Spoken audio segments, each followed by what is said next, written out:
Week 1 here at Frank's retirement home has come to a close, and while most people are getting ready to sink their teeth into a Thanksgiving feast, these two teams are ready to sink their teeth into one another. Hello and welcome to Frank's retirement home, where we're kicking off Week 2 with an exciting Walker Division matchup between the Cyberpunk Otters and Kaldr's Good Boys. I'm Zach Vexel, and joining me on the desk once again is Ruler of Men. How you doing? Doing just alright. A little bit of a late start coming onto the cast, but that's no problem at all, as we already see some power picks getting banned out. That Chernobog, yet again, very impactful with his semi-global presence, as well as just Kronos being able to just scale near infinitely into that late game. Certainly two troublesome auto attackers. I feel like that Chernobog, even through some of those nerfs that we saw in the recent patch, he's still just succeeding very well, especially in our league. And I definitely think it's that global ultimate, like we were saying, that just has that favor for him. Same thing we saw yesterday. A lot of global potential from characters, a lot of global potential getting banned out because the players are just worried about that kind of stuff, those kind of rotations. We see a Baba Yaga and a Opwash getting followed up with these bans, these magical solo laners who can just sit there and build super tanky and have a lot of sustain in them. Very frustrating for team comps, especially with the amount of damage that they can deal in the late game in preventing dives, in preventing anyone from tower sieging. And then we see a Raijin, similar thing. A lot of AoE damage, good scaling on these gods. These mages are very potent right now. Yeah, definitely. That Opwash especially, we saw Devo with an amazing, I want to say it was 6-0 showing in last week. So definitely a really strong pick coming out of the solo lane on their part. Good, scouting to say, oh wow, he plays Opwash crazy. I'm not dealing with that. And then the Danzaburo, that's something we've been seeing go pretty well in these games. He's just so strong. Just throws out an ability, you lose half your health bar, and you're like, huh? He's not a mage. No surprise with the Athena locked in. We were talking about this global potential all the time. No surprise with the Ganesha response on the other side. Definitely just a great character for preventing enemy team dive. You're somebody who the Athena's gonna dash in. She wants to go for that silence. Not gonna happen. I'm just gonna she wants to go for that taunt. Not gonna happen. Ganesha silence comes out. He's gonna grab you. He's gonna prevent you from doing any sort of engage that you want. What is surprising though is this Izanami pick. It's not something we see too often, too much, but the clear on this character is very, very strong. I'm wondering if they're looking to maybe get some clear in that lane to apply some pressure over on the dual lane side.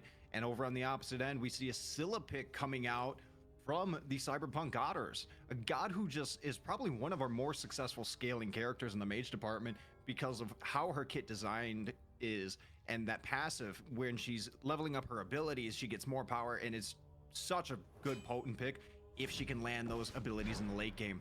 And then a Poseidon. Look at the amount of objective secure coming out. I'm sure they're not going to have any problem with setup with this Athena so long as she avoids those Ganesha silences. Yeah, definitely. Not quite going to lock in the Scylla just yet. Going to go ahead and go for another semi-global character with that Ratatosker. Just an incredibly strong assassin. I would put him in my top 3 right now. He just is so versatile. You can build him tanky. You can build him one-shot. Just so much versatility that comes out of him. And then the Poseidon, just really strong in solo lane. As long as you can survive the first, 5 levels or so, all of a sudden you're out trading a warrior, you're dropping a Kraken on them for, 70% of their health, so definitely good picks. We see a Thanatos hover looking to match out that Ratatoskr on the semi-global scale with just a little bit more burst damage. Yeah, that Ratatasker and the Poseidon really saying, like, if you can't kill me in one shot, I'm gonna make you regret ever coming on top of me to begin with. That Thanatos is gonna say, well, if you want to get bursted, I'll just burst you right back. Those Scythe combination we see with the Sino build with the Jotuns into the Hydra's ability to just land on top of a character, dealing percentage damage with his Scythe and just absolutely tearing into them. One of our highest burst assassins in the early game. See how that matchup goes with the Ratatasker versus the Thanatos in this jungle with this semi-global potential. And an X-Ball ban comes out over from the Kaldr's Good Boys. We see a very strong combination with X-Ball and Ratatasker having that global ult moving through the air, and then the X-Ball ult just over the top blinding you. Now you don't know where this Ratatasker's coming from. He could be landing on your back line, on your front line, and depending on his build, that could be very dangerous. Yeah, that's definitely a ban that I really appreciate there. I've been the Ratatosker.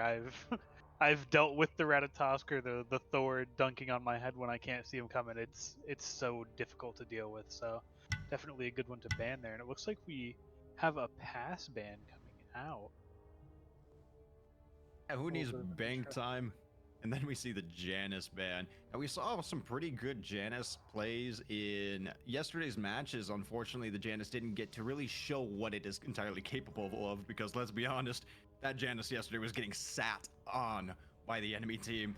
And then a Nike to round off our bans. Just a very safe solo laner, somebody who can survive. Honestly, when you say just survive, and it would appear that Kaldr's Good Boys has no worry about that, because they're like, okay, well, if you're going to take away the Nike, we'll just play the Sun Wukong. Someone who can just press the 4 button and do the same thing, survive.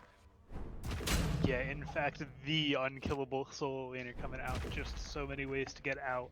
Am I birding? Am I ox forming? Am I going up in the air, getting a nice little heal, and then dunking down on you? Who knows? You don't. And then we do see that Scylla picked up in that second phase, said, you didn't ban it. Guess we'll lock it in. Gives them incredible secure, incredible steal. And I really love the draft coming out of the Otters. Definitely a lot of damage. I'm hoping they have the amount of setup that they're looking for, and it's going to come down to where some of these picks are going. I know there's a lot of flex potential with the Poseidon and the Ratatasker. Maybe one could be the solo and the other could be the jungle. There's good chance that either could go either way, and that's what's going to be very interesting. And then we see a Morgan Le Fay finishing out the draft for the Kaldr's Good Boys. This character has just been strong. It's been good. It has the sustain, it has the burst damage. This character can just dump out in a late game team fight and go from 1 HP back up to full, no sweat, no problem. Yeah, Morgan Le Fay definitely seeing a rise coming out of somewhat of her ability to play in that solo lane with that new style. Just be a mage, do all the damage, take no damage because you know your defense items. But she's definitely still a potent mid pick. Just so much CC, a reasonable amount of damage and poke, and just the survivability with that CC immune ult.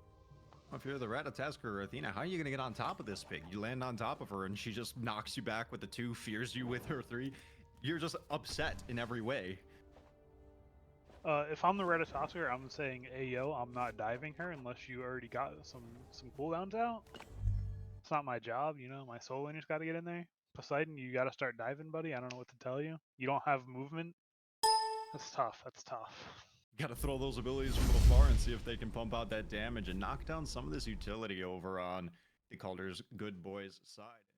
Very interesting kind of mixed drafts on both ends. However, I'm looking at this triple backline from Cyberpunk Otters, and I'm wondering how they're going to utilize this in order to just burst any objective, create a nice space with their front line, and just throw abilities from afar. Meanwhile, you look over on the Kaldr's Good Boys side, and they kind of got a nice mix of, well, we got some gods who are going to play a little bit safe with our Sun Wukong and our Ganesha, who are able to protect our backline and also kind of get in, get out kind of thing. But then we have some very strong commit coming out of the Thanatos, where I'm going to go in, I'm going to one-shot somebody, and if you got this triple backline, well, you're just giving me more targets to choose from. Definitely. Having a Thanatos going into 3 people that aren't going to be too tanky definitely feels good. Scythe, it's gonna hit you for 500 plus 10% of your health, because why not? I'm Thanatos, I deserve it. I don't have mobility, so I have to do all of the damage and get a nice big heal for it. That, With all and he gets a kill. All of a sudden, he gets all of his cooldowns back. I believe it's 5 seconds off after you get a kill, off of all your cooldowns. So it's just ridiculous. If you can get a Thanatos going in a team fight, it's just over. all that being said, we're going to get ready to get into game number 1, but we're going to move into a quick little break. Before we do so, we'll be right back here at Frank's retirement home with game 1. I mean, Bumbus definitely gives you a lot more sustain, and you're into the god that sustains. You're into the Thanatos. He doesn't even need bugs. Doesn't even need buy him. I don't know why you got him. So on Just so Cyberpunk much Otters, I have this double global potential, okay? But I'm looking over at the Kaldr's Good Boys draft, and we can't really apply that pressure over the solo lane. They have that Sun Wukong safety net of being able to press the 4 button, get on out, come back, not a single problem. They have a very strong pressure pick in the mid lane with this Morgan Le Fay, and a very strong pressure pick over in the dual lane with this Izanami being able to clear the wave and just kind of shove it down. Where are you trying to apply this pressure with your double global potential? Rama can sure clear wave pretty well, but still is probably not going to clear the wave as Morgan Le Fay in the early game. Yeah, definitely in the early game, I think you have to go for the Izanami. Sure, she can get pressure in lane, but you know what happens when you get pressure in lane early? Jungle ganks. You push up, and all of a sudden there's a jungle kill you. Poseidon's super low over here on the solo side. Looks like Dave Not made a gonna little bit too much respect poke on those buff camps. A little bit too much poke and not enough respect on a warrior. Warriors hurt so bad in those first couple of levels before you really get that Pythag in the... Wukong with a lot of poke potential coming out of that Kaldr, and then on top of it, that's just a damage build with the Bluestone going into the Soul Eater. Not going to be worried about it. He's going to get some nice poke off while clearing the wave. He's going to have to be very smart and safe during these first few levels. Yeah, definitely. Especially for the for the mage in that one. Santa's not going to contest over on these side. Chef Baba, though, looks for the first blood, and he does get it on the Poseidon. Yeah, exactly what we were saying. Poseidon, you need to play a little bit more safe in these early levels because Sun Wukong is going to slam you with the overhead slam and just call it a day. And once you get down enough times, then it's just Tiger Stun into combo. Thanatos rotating over to the dual lane for our first shield buff spawn as we have Kaldr's Good Boys pushed up on the tower line of the Cyberpunk Otters. Not worried at all since knowing that their handler is there for them. Yeah, no threats there. They do have a ton of pressure. They know that the rat was pretty poked out, so he's not looking for anything, and that's just pretty pressure coming out. A lot of damage here. Good knockup should seal her face. It does. 2 early kills for Kaldr. Very nice. These Bastions getting whittled down, and that's just good teamwork right there coming out of the dual lane of the Kaldr's Good Boys. Looks like junglers are moving her back around, cleaning up the rest of their farm as the second round of buffs start to come out. I'm wondering if we're going to see a rotation into this first purple buff over on the Cyberpunk Otter side. Yeah, something will happen, but still a little bit more time. And Chef Baba picks up a second solo kill. Really saying, hey, buddy, you brought a mage to a warrior fight, as he takes just a nice early 2-level lead. Looks like Scylla's a little bit too poked out right here, and Thanatos is lurking nearby. Wondering if she's just going to back on off. Ratatasker probably just going to clear up his jungle and be happy, but Chef Baba already on the invade, and he has no problem because Sniper Glenn is there right behind him to secure the buff. Now you're a mage solo without a blue buff. Now you're going to have mana issues. You're going to be worried about any sort of being able to clear. It's going to get a little bit harder getting to that mid-game point that you want to be at. Yeah, definitely going to be struggling for sure is this Poseidon. No real mana sustain. Just going to be kind of just struggling along. Really gonna have to learn to just back off. If the Sun Wukong wants it, it's his. And hopefully have the Ratatosker be there just a little bit earlier to be able to secure that blue buff on the next spawn. Pressure getting pushed over in the dual lane. Pressure getting pushed over in the solo lane. This Cyberpunk Otters team is kind of feeling it on both ends of the map from the Kaldr's Good Boys, and they are doing a very nice job of applying that pressure. going for the buff invades already on the first rotation. That's going to prove very difficult leading into the mid game. Yeah, Ganesh's super low here. Rama rolls in, just needs one more auto. He lands it, and that is going to be a kill. 1-1 are the hunters at this point. Yeah, no issues knowing that the Ratatasker's floating around over in this jungle side. He's going to be moving on his way and heading on back. Getting our first backs off, finishing some items up. That's going to even out some of this pressure over in the dual lane side. Cyberpunk Otters really needed that rotation, just really needed that pick in general, honestly. I don't know if the rotation was too much other than a nice little safety net. And we see a Kraken coming out just to help clear the wave and ensure that Chef Baba doesn't commit onto Devo. Yeah, just making sure he's not going to get poked too hard just yet, you know. Saying, I mean, I'm not going to kill you anytime soon. You're kind of just Sun Wukong, so just clear the wave. Not worried Already about having it that Soul Leader online and getting those stacks, though, is going to help him get some cooldown reduction, penetration, even with that item. Very resourceful, and then lifesteal on top of it. Yeah, definitely going to make him really hard to fight in lane once he gets that. It's just such a big advantage he has over there currently.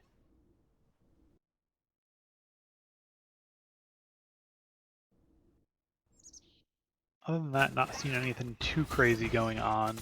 Standard items coming out. Jotuns from the Thanatos. Getting that early power spike, early cooldown. I'd love to see him just starting to get active with that ult now that it has that lowered cooldown. Rory Mercury showing up over on the solo lane side to help alleviate some of this pressure and secure a blue buff for a solo lane Poseidon, hopefully. It looks like they're going to be able to do just that. Yep. Sun Wukong all forced out, but the blue buff resecured back for Cyberpunk Otters. Good job coming over and getting that pressure right back. Yeah, definitely. Good observation. Hey guys, I'm kind of losing lane. I need some help. All right, I'll be there. We're only 5-6 minutes into this game, though, and it's already approaching the 2K mark here for the gold difference in favor of the Kaldr's Good Boys. They're really being able to utilize that pressure, and they're showing it on the map as well. Once we start getting into these early objectives, it might prove a little bit difficult for the Cyberpunk Otters. Yeah, if the game keeps going the way it is, it's definitely going to be tough for Cyberpunk to really have too good of an early game, but they're not necessarily an early game draft. I mean, none of their members really excel in the early game. You have Scylla, which is one of the biggest scalers that you could possibly have. Just a pitiful early game with a massive late game. Rat is about the closest you'll get to early game, but you could definitely argue that he matches or even beats Thanatos in the late game. So we see Rory Mercury go up in the ultimate on the Ratatasker. I said on the Izanami lands down on top. Rama going up in the air. The Izanami dash gets away, and it looks like she's going to escape with her life. 2 ultimates expended for the Izanami ultimate. Not a lot of worry there. She's going to happily sit under and get ready for the next wave to clear. Very unfortunate gank, but a very good attempt coming out from Rory Mercury and Jacob Frost. Yeah, definitely a really good dodge comes out from T-Pity. Avoids the stun coming out from the nuts of the Ratatosker and just manages to sneak away before those Rama snipes can connect. But he can return to farm, and that's really good for the Kaldr's Good Boys, because it looks like everybody's picked up a stacking item over here except for Sniper Glyn on this Thanatos. You think stacking items are good? It really depends on your school of thought on how you want to play it. I mean, a lot of the pro play we're seeing now, we're seeing games that don't really start till the 25-minute point, you know? Just a small skirmish here and there, but nothing's really happening until that, 20-25-minute mark. So I definitely think that there's a place where you can certainly play for all those stacking late game items, but at the same time, this isn't the SPL, and we can certainly see some games of Arena. And Devo happy he's got an item online, able to clear a wave a little bit better than a Sun Wukong now. No problem there, especially now that he's resecuring some of his blue buffs. And it looks like teams are just happy going back, getting into the farming aspect of things before any of these objectives start spawning. Yeah, nothing too crazy going on. Everybody's just kind of hanging out. Kaldr's Good Boys still keeping their foot on the gas, though, getting pretty close to that 2K point.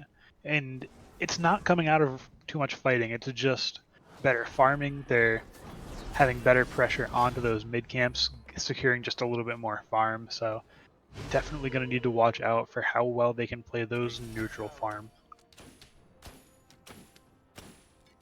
Absolutely. Both teams kind of just resecuring their buffs, being happy, moving along, and we see Morgan Le Fay setting up for this green buff, though, and Ganesha coming on in. Ratatasker's got himself in a very difficult position, but Cyberpunk Otters are closing in on Ganesha right here. Yeah, hard to say if he's in a tough position or this Morgan Le Fay is currently extremely low to this Rama. Ratatosker is in, good pushback comes out, ult is expended, great Ohm comes out, and that is a kill for Thanatos at the start of this fight. He's looking for more. Thanatos' scythe lands down. Rama in a little bit of trouble here as Thanatos is on the chase, but so is Morgan Le Fay as she's getting chased out. We're going to see a nice little skirmish, and there's no tier 1 tower for your safety net. And it looks like we got a very nice double kill, a little bit delayed from Sniper Glyn, and Scylla ends up falling as well to T-Pity on this Izanami. Morgan Le Fay escapes with her life. Thanatos wants the triple kill, now targeting the Athena, who is out of mana and about to be out of HP. And it looks like they do just that. Wow. What is that? Out 4 of for mana, 1? out of 4 for HP, 0. out of a Gold Fury. And into the That Gold is Fury, 4 absolutely. that is 4 for 0? Oh. Yeah, 4 for 0. 5 for 0. 5 for 0. Another solo kill for Chef Baba. That's his 3rd this game.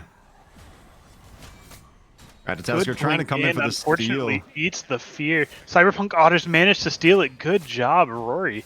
Saying, I'm not giving it to you. And he in fact takes it from him.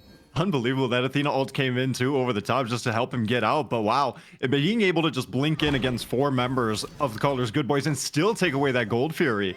Really good props for Rory to recognize the situation. Yeah, definitely. He looked at the Thanatos straight in the face, 2 levels down, and said, I'll be alright. What are you going to do I'll just about blink it? right past you and I'll steal the Gold Fury.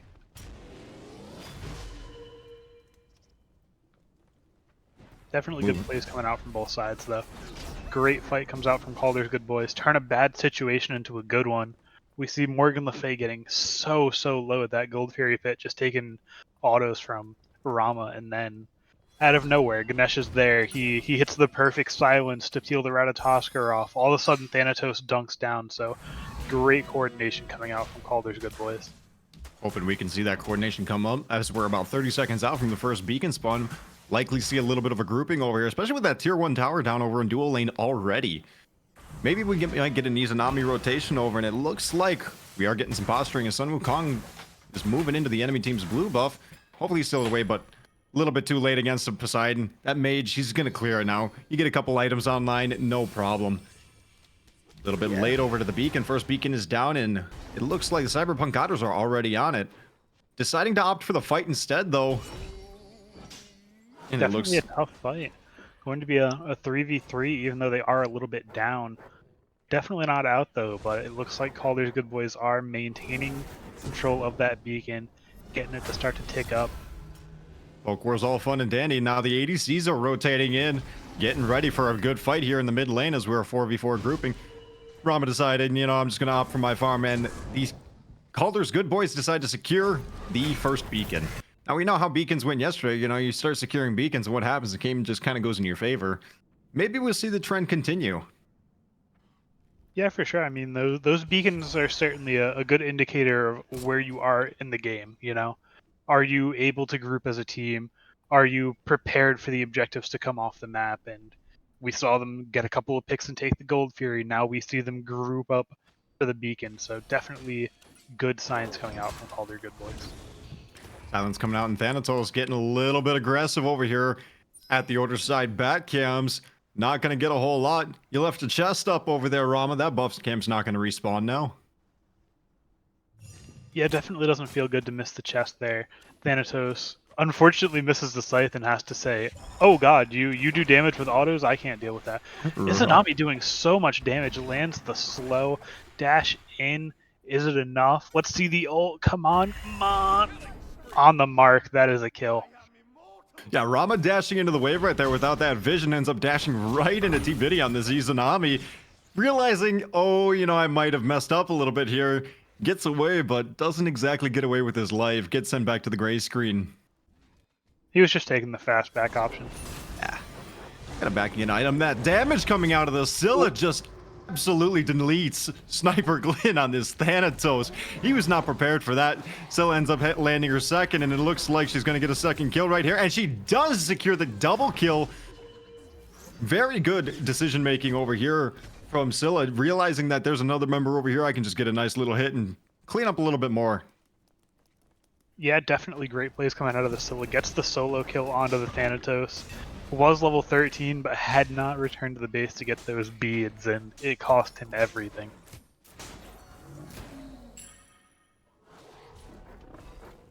Moving on, and it seems like Seams just kind of want to read it back, secure some buffs, get some farm online, Cold Fury back up. See a little bit more ward vision. As you can see, we got quite a decent amount of ward vision coming out from Kaldr's Good Boy side. A little bit of safe ward vision over on the duo lane side, and then some aggressive ones over on the solo lane side that appear to be falling off. Perhaps a setup for the Gold Fury is going to be in mind for these two teams. Yeah, I could definitely see some prioritization around that Gold Fury. It did just recently respawn, but at this point in the game, you have to look at Pyromancer's about to be up too. Do we look to trade objectives? Do we fight for one of them? That's a tough decision because at this point in the game, Pyromancer, in my opinion, is more valuable. Oh, those pyro bombs absolutely just put in work, whether you're securing an objective or just destroying a Phoenix with 2 bombs. There's no shot that these pyro bombs have just made such an impact in the game state. As we see Scylla just landing abilities of her own will, just a little off the mark with the ultimate. But Ganesha's saying he wants a little bit more, probably a little bit too much. Scylla in a really Thanatos in the air, Thanatos down the ground, lands on the Scylla, gets the Aegis and gets away. Ratatasker just also a little bit off the mark with his ultimate, unable to secure the kill on the Morgan Le Fay, and both teams kind of just pointing at each other, staring, a little bit upset, but nobody dying. Yeah, nobody feels good about that one. A lot of low health bars escaping. That Scylla has a really good Aegis, just barely gets out of the Ohm in time and is able to just get away from that damage. And we do see Cyberpunk Otters pick up this Gold Fury. Izanami is aware. Scylla ult is down. There's a possibility that Dark Portal steals this.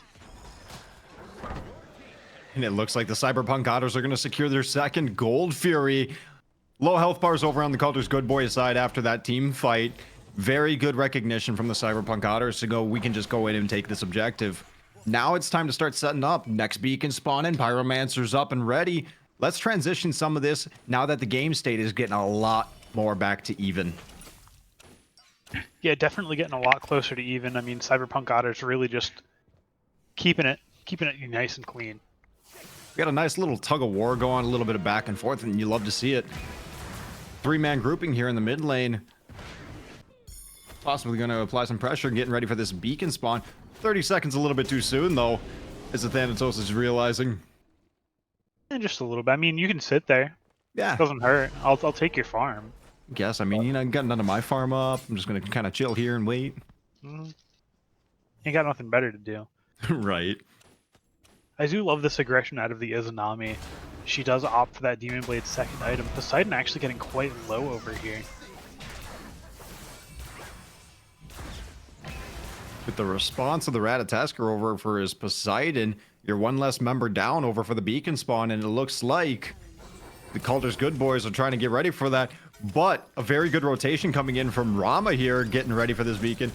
Ganesha is standing in, trying to protect this with his life, drops the ultimate, trying to silence people off, make sure that they can't deal damage to him. Now we have a 4v4 grouping over here in the mid lane. Great damage. Ratatasker. Oh.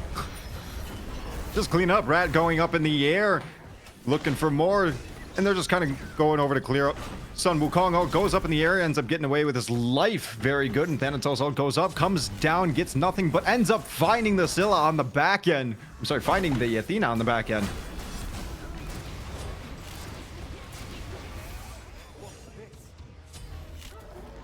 Beacon going down, Scylla landing a nice ultimate and following it up with a kill. Another kill and a killing spree for Scylla. Yeah, great plays coming out from both teams there. Such a close fight.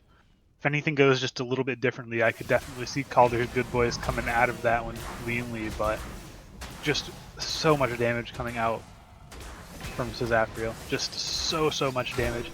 Hit an amazing crush to do just a ton of damage to the Ganesha and the Izanami at the same time, and that's really what started that fight off.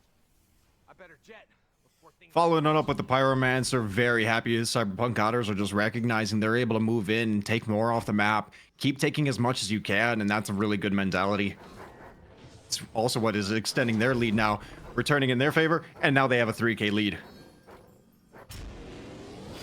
Yeah, definitely. They've really proved that they can play these fights well. I mean, it's not a blowout game either. These fights have been really close, just going one way or the other. We saw the really good early fight over by this chest camp for Kaldr's Good Boys where they grabbed 4 for none.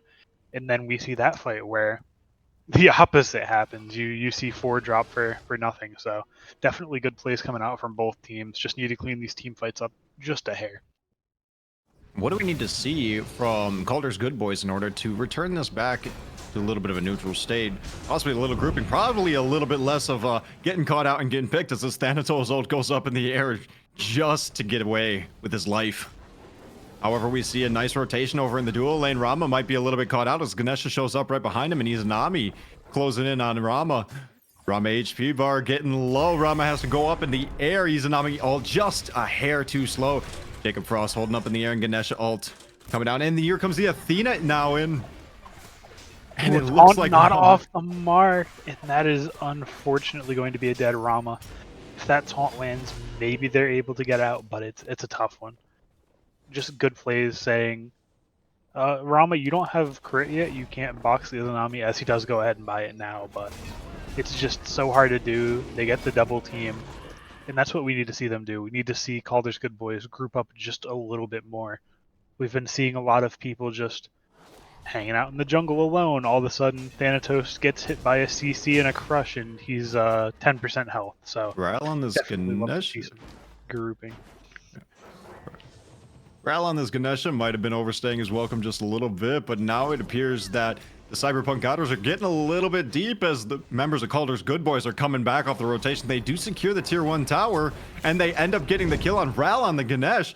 Thanatos ult goes up in the air, and he has his eyes on a target that he can execute, and he does get it with no issue. Ratatasker ends up finding the Morgan Le Fay over in the mid lane. Also, yeah, finds that nice kill in the mid lane. Green Dragon not having too good of a time right now. Was having a good enough early game, and all of a sudden he gets killed in 2-3 fights. He's 3 levels down. Definitely need to see maybe just a little bit more safe farming. I know you're a Morgan Le Fay, so you don't have that mobility, so you got to be really careful.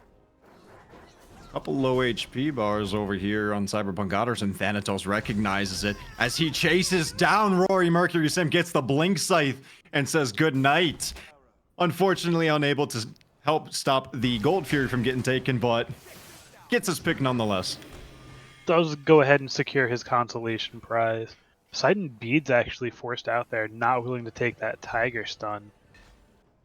Man, I beat slows too. A little bit worried. They're scary sometimes. He knows what comes next. The slow isn't gonna kill me, but like the Sun Wukong wailing on me for 20 seconds after will. Absolutely. Pyromancer spawning relatively soon, and it looks like Cyberpunk Otters want to get a couple aggressive wards up here so that they have proper vision come the objective. Or just play aggressive in general, as we see Athena just walking up into the enemy team's back camps to get a taunt off. I'm loving the play out of the Athena. Just, I'm going to dash and I'm going to taunt you. What are you going to do about it? I'm a guardian. Kaldr's Good Boys ADC is not here. Cyberpunk Otters end up securing that Pyromancer. Use a little bit of a crack into do it, and then it looks like they want to fight after as they are collapsing on the Sun Wukong, forcing him up into the ultimate. No worries there, and it looks like the Sun Wukong is going to get away very happily. Forced out, but that might be the time to go ahead and grab that beacon. But with so many people on the beacon, Cyberpunk Otters make the amazing play to say, I don't care about the beacon, I'm just going to take the FG. Sun Wukong birding his way over, unfortunately not going to make it fast enough. Cyberpunk Otters absolutely shred that, like you were saying with their triple backliner comp. That frenzy popped by the Cyberpunk Otters, the recognition that all of the members of Kaldr's Good Boys went over the beacon. All 5 decided that they needed to help take that beacon, and well, they kind of regretted it very quickly as Cyberpunk Otters just jumped on the Fire Giant, zero hesitation. Yeah, definitely a really good heads-up play from the Otters, just saying, okay, well, you guys are going to beacon because you're all there, so we're all just standing at Fire Pit. We're just going to pull this. They have the frenzy to burn it down. Looks like we're seeing a bit of a grouping over here in the mid lane, solo lane side. Titans Unleashed making their way down the middle lane as we speak. Looks like our team on the Cyberpunk Otters is opting to allow the Titans to do their thing. We're going to rotate in after we clean up some of these tier 2 towers over in the solo lane side. Yeah, definitely looking to push this down. We do have that Titan marching in the mid, and it looks like Rat is going to go ahead, get a little bit of pressure going into that as everybody looks to negotiate their way over to this right tier 2. Should be falling pretty quick. Athena ult coming out. It looks like Morgan Le Fay might be in a little bit of a tough spot. Izanami instead going to get whipped by the Whirlpool into an I'm a Monster. And that is all she wrote. Yeah, you would think that the Cyberpunk Otters had to be a little bit careful not having either of their frontliners over on the solo lane side with them, but you know, when it's Athena ult being up and available, she's always there. You know she's gonna come in, and it's not like the Scylla even needed it, landing that ultimate on the Izanami and just absolutely deleting her. And it looks like tier 2 towers are falling left and right for the Kaldr's Good Boys as Cyberpunk Otters are now pushing into the Phoenix with their Titan still very healthy. Morgan Le Fay ult comes out. Sun Wukong ult comes out, gets up in the air and gets himself back to safety. They're hoping to just fend off this onslaught coming in from the Cyberpunk Otters. They gotta clear up that Titan. Bomb is dropped. And the mid Phoenix is down. Good cage comes out from Ganesha, but it is not a deterrent. We will fight you while we are inside of it. You don't have a Scylla, you don't have a Poseidon, you're not throwing anything too crazy at us from inside that. And that is just great. They knock down, what, that's 3 structures? They take 2 tier 2 towers and a bird. And 2 they tier are 2 towers? Still not satisfied. They're looking for one more. Opting to back off, get the Gold Fury and push up their waves, it looks like, and just further extend this lead up to a 10k lead. No problem. Frenzy popped over on the Cyberpunk Otters, and they do just that. Now an 11k lead, 10.5, 11k lead coming out from the Cyberpunk Otters in this 26 minutes. They're really showing that they're the dominant force coming to this later team comp with this triple backline that they have. Yeah, I remember like 5 minutes ago when that was a 3k gold lead. That's the power of FG, ladies and gentlemen. All of a sudden, objectives fall, structures fall, and gold goes straight into the pocket of the other team. We're gonna have no problem finishing out their builds and maybe getting some pots online as they opt push over.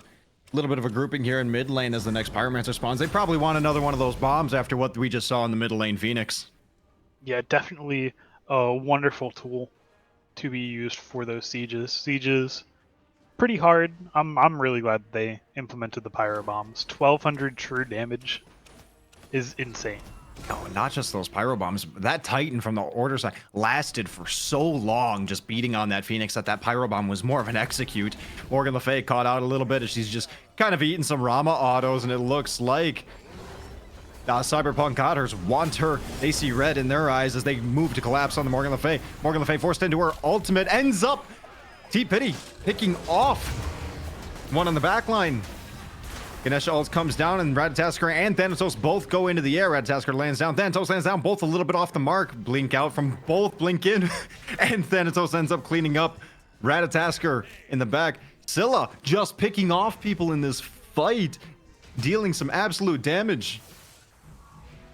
Yeah, definitely already off to a climactic fight. So we see tons of damage come out from the Scylla. Ganesha extremely low. Dave O secures one. Ganesha down. I'm a Monster looking. Ooh. Target dead before it can be locked. No need at all that I'm a Monster. Just there to kind of show them what they're worth. Rotating over. Very nice. What was that? 2 for 3 fight? 2 for 4 fight. The Morgan Le Fay fell? I don't believe the Morgan Le Fay fell. She wouldn't have had time to respawn. Right. 2 for 3 fight going in favor of the Cyberpunk Otters, and now they have Fire Giant set in their eyes. Still basic FG. We got another minute out on EFG. Their members are returning, no problem, but this Morgan Le Fay is lurking in the area. Frenzy popped on the side of the Cyberpunk Otters, and they are burning through the HP of this Fire Giant. And now with Rama here on top, that damage is just going to get shredded. Kraken comes out on the Morgan Le Fay. Morgan Le Fay forced into the ult and ends up just getting deleted by the Poseidon. And Fire Giant goes down in favor of the Cyberpunk Otters. 5 members strong, chasing down this Sun Wukong, recognizing that he's got his ult ready. Force him up into the ultimate, but now where are you gonna go? This Poseidon is closing in hot on his trail. Ends up crippling out the dash from the Sun Wukong, in a little bit of danger. Taunt a little off the mark, but it doesn't matter. He's gonna get cleaned up, or at least forced out by the Ratatasker. Looks like he ends up escaping with his life. Cyberpunk Otto's pushing down into the mid Phoenix, recognizing that it is respawning. Keep that Phoenix off the map, keep the pressure down the mid lane with the fire minions, and you will have no problem. But they want a second Phoenix, they want more, and they are moving into the solo lane side as we speak. Bomb down, Ganesha all down. Team fight that follows. Thanatos goes up in the air. A lot of low HP bars over on the Cyberpunk Otter side, and seeing the Athena low. Still ult comes down over the top. Just not enough to defend this. Very nice route coming out from Zilla. Ends up securing another pick in this fight, but finding herself a little bit deep as she ends up meeting face to face with Morgan Le Fay. Sun Wukong now on the chase, hoping to get the shutdown, and ends up doing just that, but falling himself in the process. That is an insane fight. Just great plays coming out from the Cyberpunk Otters, able to just stay just healthy enough to not get executed by the Thanatos. Putting some return damage out. Thanatos picks one up, but it is not going to help him as the Titan falls. Game 1 goes to the Cyberpunk Otters. Clean up the Phoenixes, apply the pressure, force them into a fight under their own Phoenixes, but it's just not enough for the Kaldr's good boys to be able to fend off the Cyberpunk Otters. Clean up all 3 and the Titan, and that's the game. What a game 1 coming out. The Cyberpunk Otters did a pretty good job trying to hold off throughout that early game. Kaldr's good boys trying to apply that pressure to the 2 ends of the map. Might have needed to narrow their focus just a little bit to one side, and being able to force their pressure down one lane, clean up some of the objectives on that side, recognizing that we can't win every lane, and then utilizing that to transition into the mid game, because the Cyberpunk Otters just held off. They got to the mid game. They did exactly what their comp was designed to do with this triple backline, double front line, and just sat back and threw abilities over the top. And were very fortunate enough to just pick people off. Yeah, definitely. Cyberpunk Otters came in with a plan with that draft. They said, all right, we don't need to win early. It's fine if we're losing early. We'll hit a point. All of a sudden, we get our power spikes. And then, boom, they start evening up the game. They get a Gold Fury. Okay, now they're 2K behind. Oh, they got a Pyro. Now we're even. Oh, another Gold Fury. They're 3K up. All of a sudden, they're just an unstoppable force. And I want to see how Kaldr's good boys adapt to that in game number 2. Well, we're going to find out about game number 2 in just a few minutes. We're going to go to a little bit of a break, give the teams a nice breather, and then we'll get ready for the draft for game 2 momentarily. See you soon. In here. Let's talk about hunters of these two teams right here. We see the Izanami get removed. X-Ball, Rama, Ishtar. Look at this. Their teams are saying, okay, nobody's playing a hunter today. Yeah, no. 4 hunter bands come out. Absolutely not willing to play against some of these. Not looking for a run back on that Izanami. That Izanami was putting in so much pressure. T-Pidgey doing a great job over there just running the Rama down. So no surprise that gets banned out. Shibalanke, again, another really irritating one to play into. So there's a lot of clear potential from those 2 picks with the Izanami and the Rama being able to just wipe the lane. And now we see a little bit more of a safe pick here with this Jingwei being able to fly back into lane, whether she gets poked out, whether she just backs and picks up an item, coming back right away, no sweat, or just rotating across the map for any of these objective spawns. Might see some very strong groupings over in the mid lane for our first beacon spawn. And we see a Medusa coming out. Now, this was a god who fell out of favor for quite a while, but the Medusa Athena comp is a tale as old as time. All right. Now, we've seen the taunt into the Medusa ult be such a potent threat way back, and I'm talking way early smite with these two gods. And I'm so happy to see it right here. And we see a Susano get locked in as our last pick over for the Cyberpunk Otters. We saw a little bit of Susano yesterday, unable to see its fullest potential. I'm excited to see how the Cyberpunk Otters utilize this character, being able to move around, have a lot of mobility, and it looks like he won't be crippled out this time. I mean, there definitely are still cripples on the field. Poseidon does have that ability. Just throw a whirlpool down. Susano doesn't get to press buttons anymore. Cry about it later. Could But be Ares definitely without chains. the Ares just running at him, it's going to be a little bit Could better. be Ares chains. Other than that, though, we do see Cyberpunk Otters really looking for a pretty strong team fight. Like you were talking about, we have the Medusa Athena combo, Sentinel of Zeus from Nike, just going to do a ton of CC as well as just a little bit of damage, and then the Morgan Le Fay to just add some more CC. I love their team fight capabilities. Absolutely. Being able to just taunt into the Medusa ult, being able to just have this Morgan Le Fay ult over the top as the Nike slow field from her ultimate, and she's just standing in the middle of the enemy team, just tanking up a storm with her shield. And speaking of storm, the Susano ult just ripping through in the middle of this team fight. It's going to come down to how well the Kaldr's good boys can, again, rip apart some of this utility over on the Cyberpunk Otters, this ability to fight together. And I think they can do just that. Cucullin being as much a disruptive factor as this Nike getting in the middle of the enemy team. I'm so glad to see this god moving its way back in as well. Just getting in the middle, knocking everybody up with his ultimate, transforming immediately after if they utilize their kit well. It's going to be a very interesting time, I think, scaling into the mid and late games with these two teams. Yeah, definitely. Like you were talking about, I love seeing Cucullin start to get some play. He did get buffed. At this point, it's a week ago. It doesn't feel like it. Patch days are Tuesday. That's crazy. But definitely some nice tweaks come to him to really make him come back into the meta, and he's just so strong. He got He 20 has so seconds much off of his pressure. ultimate at max rank. Mhm. That is unbelievable. 20 seconds off that ultimate, being able to just knock somebody up 20 seconds faster every single time. Mhm. Top that onto this Karen with this global fear wave. And you got a very interesting team fight potential over on the Calder's Good Boys. Definitely a really strong team fight potential. Maybe just what would you say? Harder to execute? In a way, I would say the way I look at it right now is that Cucullin, he's going to have to get in there. He's going to have to Cucullin all over the enemy team. Cucullin all over the Cyberpunk Otters, pressing his buttons, pressing his abilities. His Karen ult's got to come ripping through the middle of this team fight. And during this time, we're seeing a Kraken over the top of this.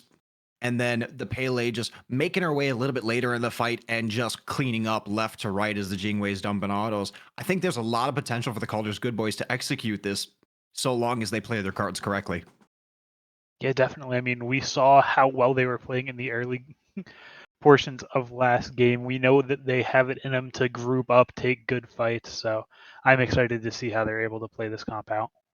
And grouping up and taking good fights is definitely going to be the essential part here for both of these teams.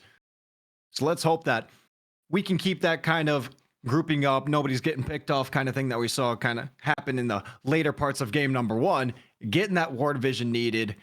And let's move on in to game number one here. Or game number two here, Cyberpunk Otters versus Calder's Good Boys. Can Cyberpunk Otters put it away in two? Or are Calder's Good Boys going to take this to three? Yeah, definitely an exciting one to see here. Do see a little bit of differences coming out. Just looking at the builds, we see the axe coming out from the Nike, and I'm a Bluestone believer. I think Bluestone is so strong. I love the early clear. But Axe, it's good late game. Sundering Axe is a lot of extra sustain, a lot of extra damage. Bluestone, especially with that kit that the Nike has to be able to just slam down on top of you with her 3 times and ending up also disarming you in the process. That begins to chunk. Same thing we were talking about with the Mulan yesterday. This is a god who has the potential to deal a lot of damage very quickly when you're not expecting it. The Sundering Axe is going to be an interesting turn because it's an item that we haven't seen in favor for a little bit because of the Bluestone changes. Yeah, definitely. One of those items that you never expect. Bro, why am I getting hit so hard? What's she healing from? I hit you with anything. I get a heal. You lose percent health. It's fine. What I find interesting though is this death's toll on the Jing Wei. Death's toll to me is resided as kind of more of a fighting ADC item, and Jing Wei to me seems like more of a passive sort of ADC. I want to kind of sit in the back, clear the wave. I don't really want to get into the middle of a fight against a Medusa per se. Yeah, definitely not somebody you're looking to really trade those autos out with. I mean, I probably would have went for Gilded. I love Gilded. I love extra gold. He's a gilded simp. I do. I'll simp for extra gold all day, every day. That's fair. Everybody wants a little bit extra gold. That's why they nerf it from all the sport items. Very quick to get to the wave, though. The Cyberpunk Otters hitting too, way before Kaldr's good boys can even have a chance to think about the wave. And they end up being just fine, though. Very good positioning. Taunting, though, on the Karen, eating a little bit more damage than you'd expect. Seeing some nice early pressure coming out from the Cyberpunk Otters already in this dual lane, getting ready to move into the second waves. Yeah, they get some good poke onto the Charon, but Medusa takes nearly as much, so not going to get too much done there. Looks like, again, we're seeing Cyberpunk Otters get pressured just a little bit harder outside of that mid lane. Rory losing a decent amount of health, and it looks like we are going to see a contest on this here mid camp. Pele gets the knockup, unfortunately not going to get the damage off. Scratch that, there it is. One kill for down. Knockup for knockup, and you're running away from a Pele Poseidon. Good luck with that. Double kill over here for the Kaldr's good boys to start out game number 2. They're showing that they're not out of this just yet. Very interesting to see them just respond over to this dual lane side mid camp instead of just trading like they did in game number 1. I think this time they recognize that they're a little bit low over here on the Cyberpunk Otter side. We can get something, and sure enough, they did. Now rotating in for this shield buff as we see 3 members strong by the Kaldr's good boys, and they want to fight instead. If you can trap that Athena in so she can't get her dash off, but it looks like we're just happy securing the shield buff instead and getting away. Good call to not overcommit. Yeah, just going to take the shield camp. Devo, again, not having a good time into lane. Oh, no. Unfortunately, ties to archers, and that's tough. That's a good last spam. That one's deserved. Minions are the overpowered ones, I see.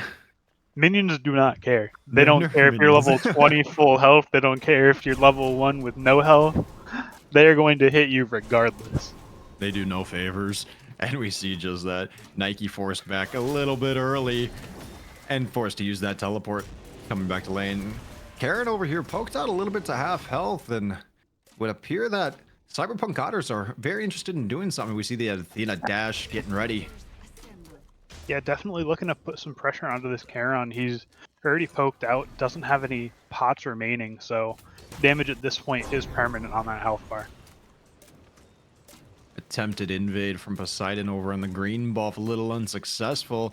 Team's just happy going back and getting their farm online as we see first backs starting to come through for some of these members.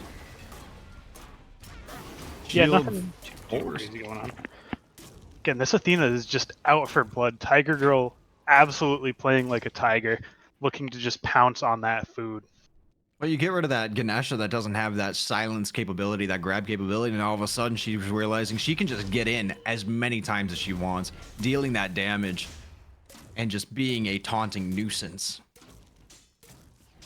Definitely, as we see the Jotun already come out for the Pele, getting that little bit of an early item advantage as Susano still hasn't backed. Clearing up back camps on these second rotations as we're getting these extra little buffs online, and Susano blinking in for the purple buff, ends up stealing it away. Wanting more, going for the second kill, charges the ultimate, sends it flying, and ends up securing the kill on Karen over here in the dual lane. What a rotation. No wonder he didn't back just yet.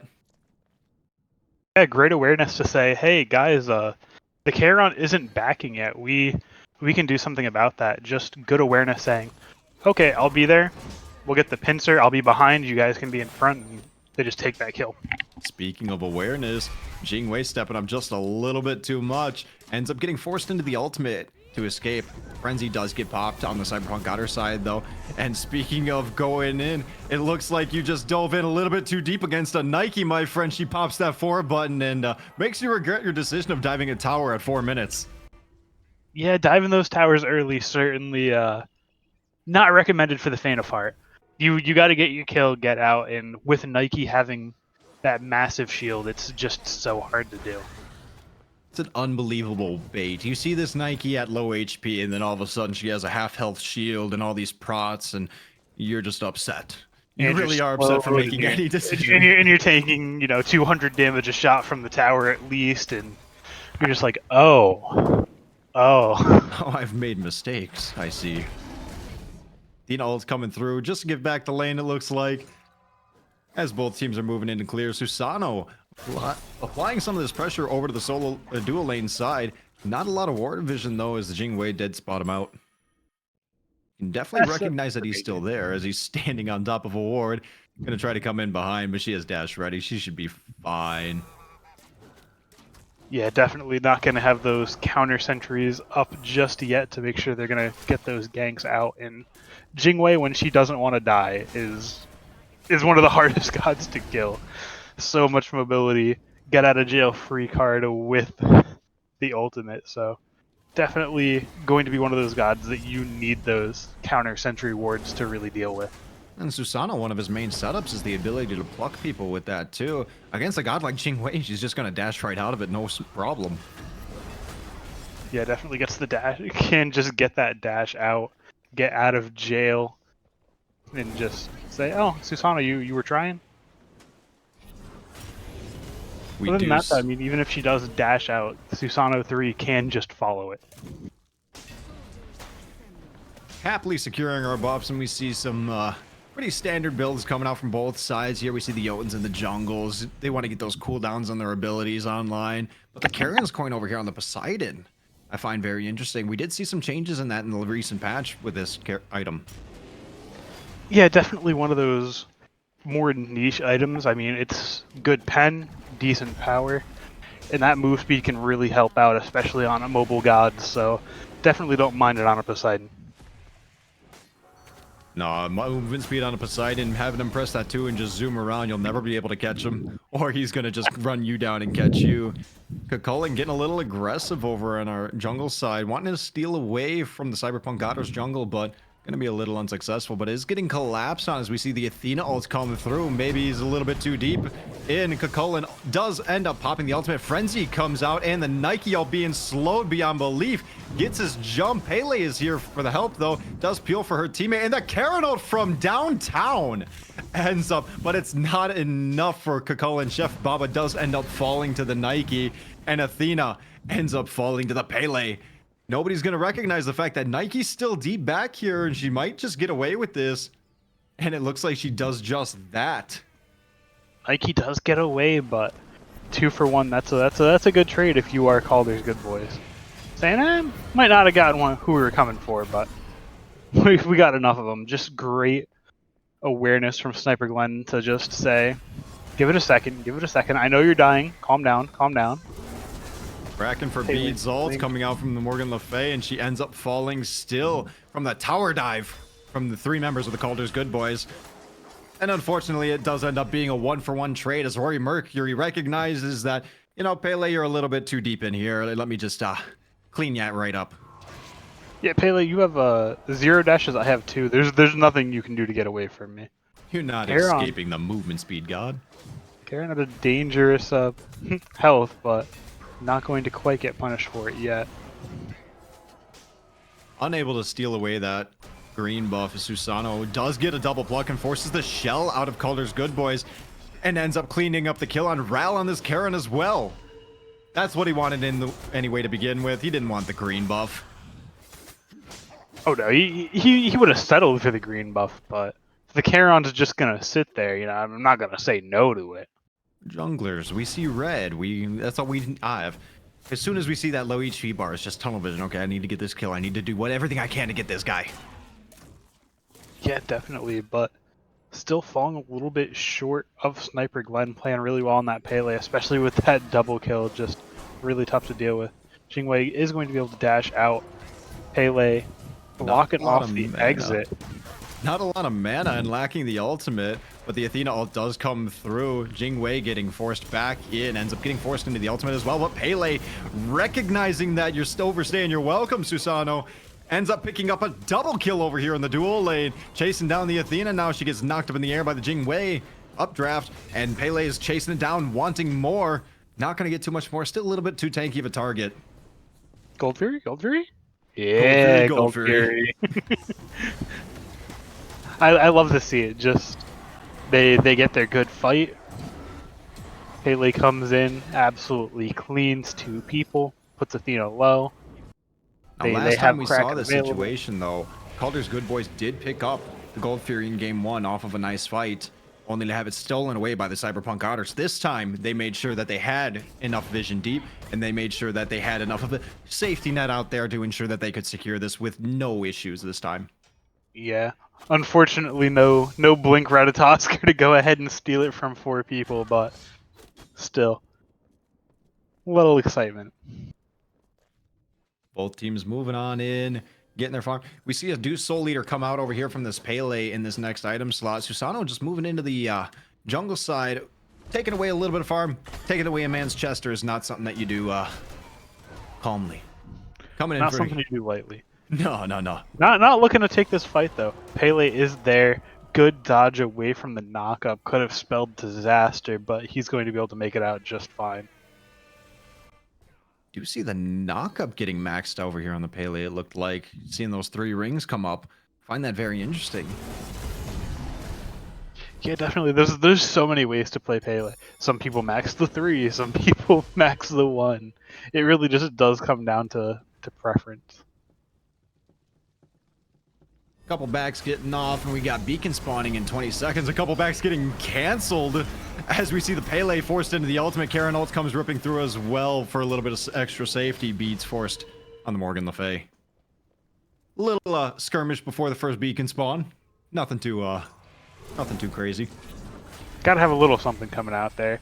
But this is going to start off as a 3v2. Cyberpunk Otters in favor for this beacon.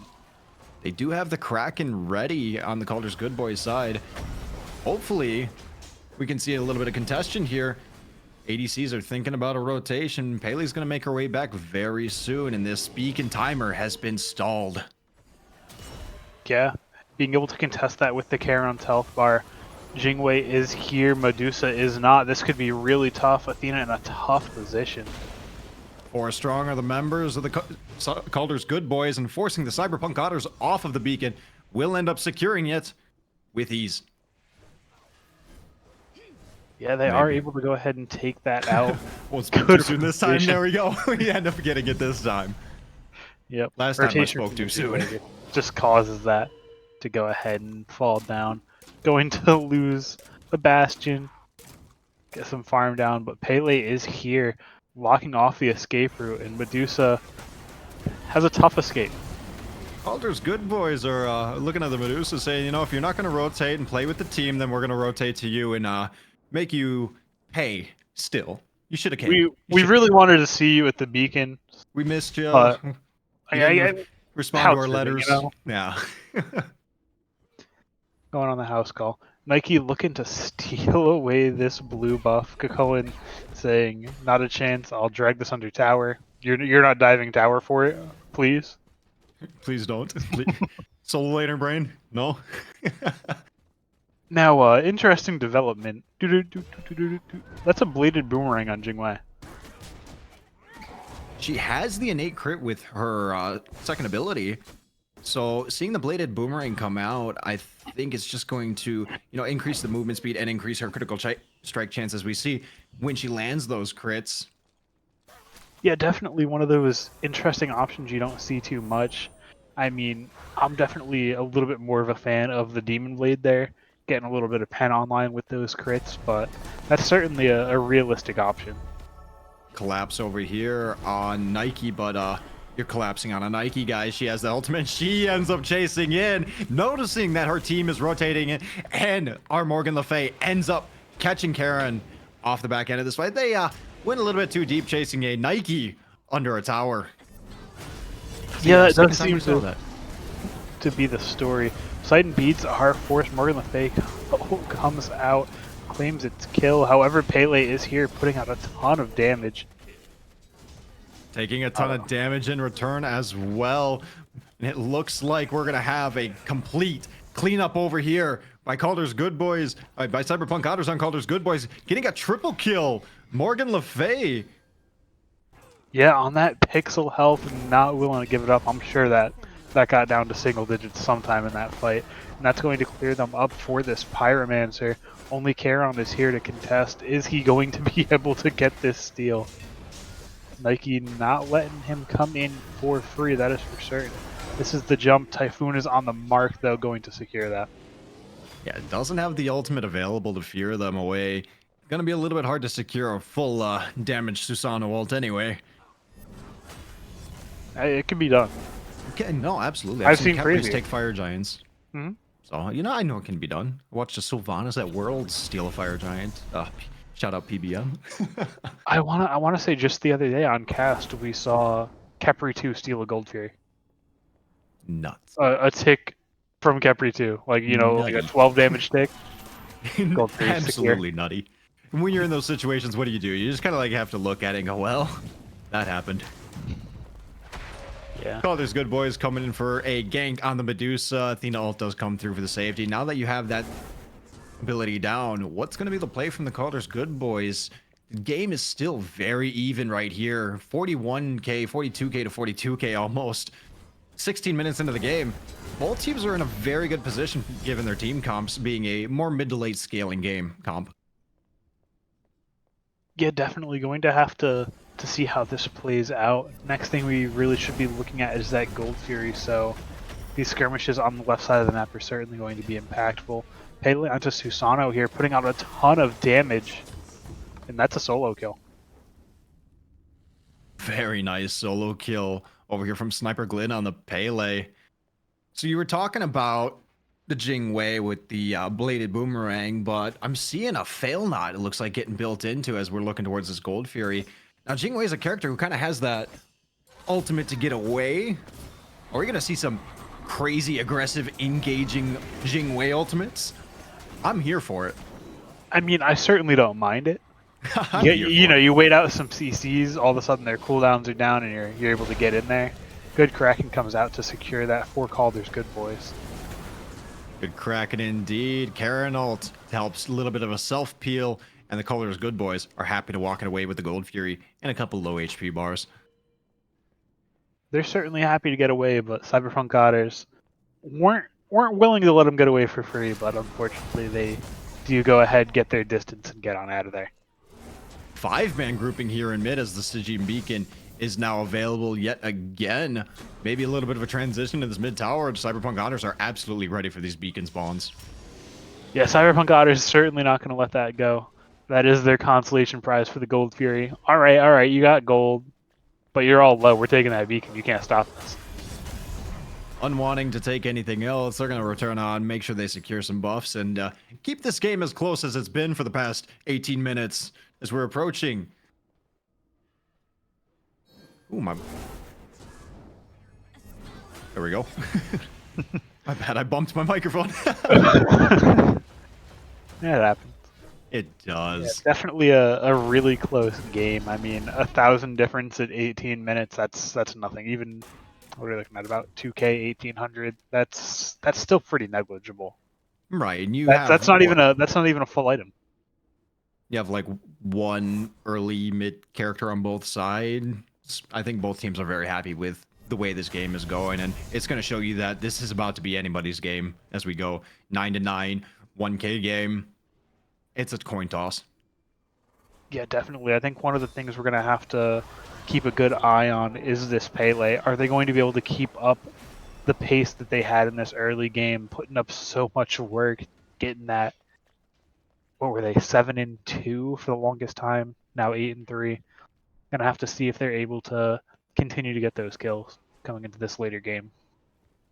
Both teams just looking to see if they can maybe catch somebody off guard and get a pick, but both teams also ready for the return. They're very good grouping coming out, along with the ward vision by the Kaldr's Good Boys, not ready to give anything up as they rotate in and end up cleaning up Roy Mercury simp on the Susano. Maybe trying a little bit too hard to get these picks. Yeah, definitely Rory, spends his time, gets real close to that tower line, and all of a sudden there's Sniper Glenn answering the question, is he going to be able to keep getting kills? Yes, he is. One member down, and we see members of Kaldr's Good Boys rotating over towards the Fire Giant, getting ready for this Pyromancer, and they have plenty of ward vision across the map to know where the members of Cyberpunk Otters are. I see a lot of wards that are red, not a lot of wards that are blue. Kraken does come out to secure the Pyromancer, going the way of the Kaldr's Good Boys, and we are grouping up maybe towards the Fire Giant, maybe towards this mid tower. 5 strong here in the mid lane. Yeah, definitely looking to group up here. Nothing too crazy going on though. Other than Fire Giant not gonna really be. And that's just standard. That's Yeah. Dave. He's been doing that. Pele though, not going to let him. Pays dearly. Absolutely offended is Sniper Glenn on this Pele, saying, "You do not touch my jungle." I know you've done it once or twice before. We were letting you. Third strike, you're out. You can go sit on the gray screen, think about what you've done. Gold Fury going to be spawning very shortly, and it looks like Kaldr's Good Boys are quite ready given their ward coverage. Yeah, Kaldr's Good Boys really have had great ward control coming out. I mean, there's one blue ward on the map. What do we see? 1, 2, 3, 4, 5, 6. Oh, one of them fell off. Saw like 6 or 7 red wards. Just an incredible amount of ward vision coming out from Kaldr's Good Boys. That being so, as Gold Fury is picked up by Kaldr's Good Boys, they know where everybody is, and they're very happy doing this. 2 members, though, back in base, and they secure it with a nice Kraken, forcing the Morgan Le Fay ult. Health bar's kind of dwindling down a little bit. Jingwei ult forced out, and the Frenzy gets popped by the Cyberpunk Otters as they are hot on the chase. But you're chasing down a Pele, and the Karen ult is there just in case. Yeah, definitely. Kaldr's Good Boys with some good heads up. They say, we might not have a frontliner, but we don't need one. We'll go ahead, tank this out, and just burn it so quickly with Poseidon Jingwei. That crit goes insane. Just a DPS burn, mid tower falling for Kaldr's Good Boys, and a 5-man grouping over here around the Fire Giant pit. 22 minutes in, this is a bait.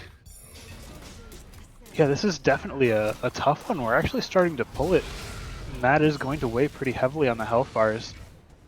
Looks like we do have Susana going pretty heavy onto the Poseidon. Low health bars from both.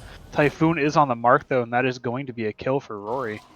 Just a little off the mark of those auto attacks, and it looks like Rory's gonna get away right into Sniper Glenn, picking him off, going for a 1-for-1 trade as we see this team fight coming through. The Kakolin transformation is coming out. The Nike ultimate to slow down, and the Morgan Le Fay ultimate is good. Kakolin just happy to get away with his life. Karen dashing away as well. Very commanding fight right now for the Cyberpunk Otters. They took that fight, they baited that fight, took it, and it went how they wanted. Yeah, definitely great fight coming out from Cyberpunk Otters. Really all of that is kind of off the back of what Rory did.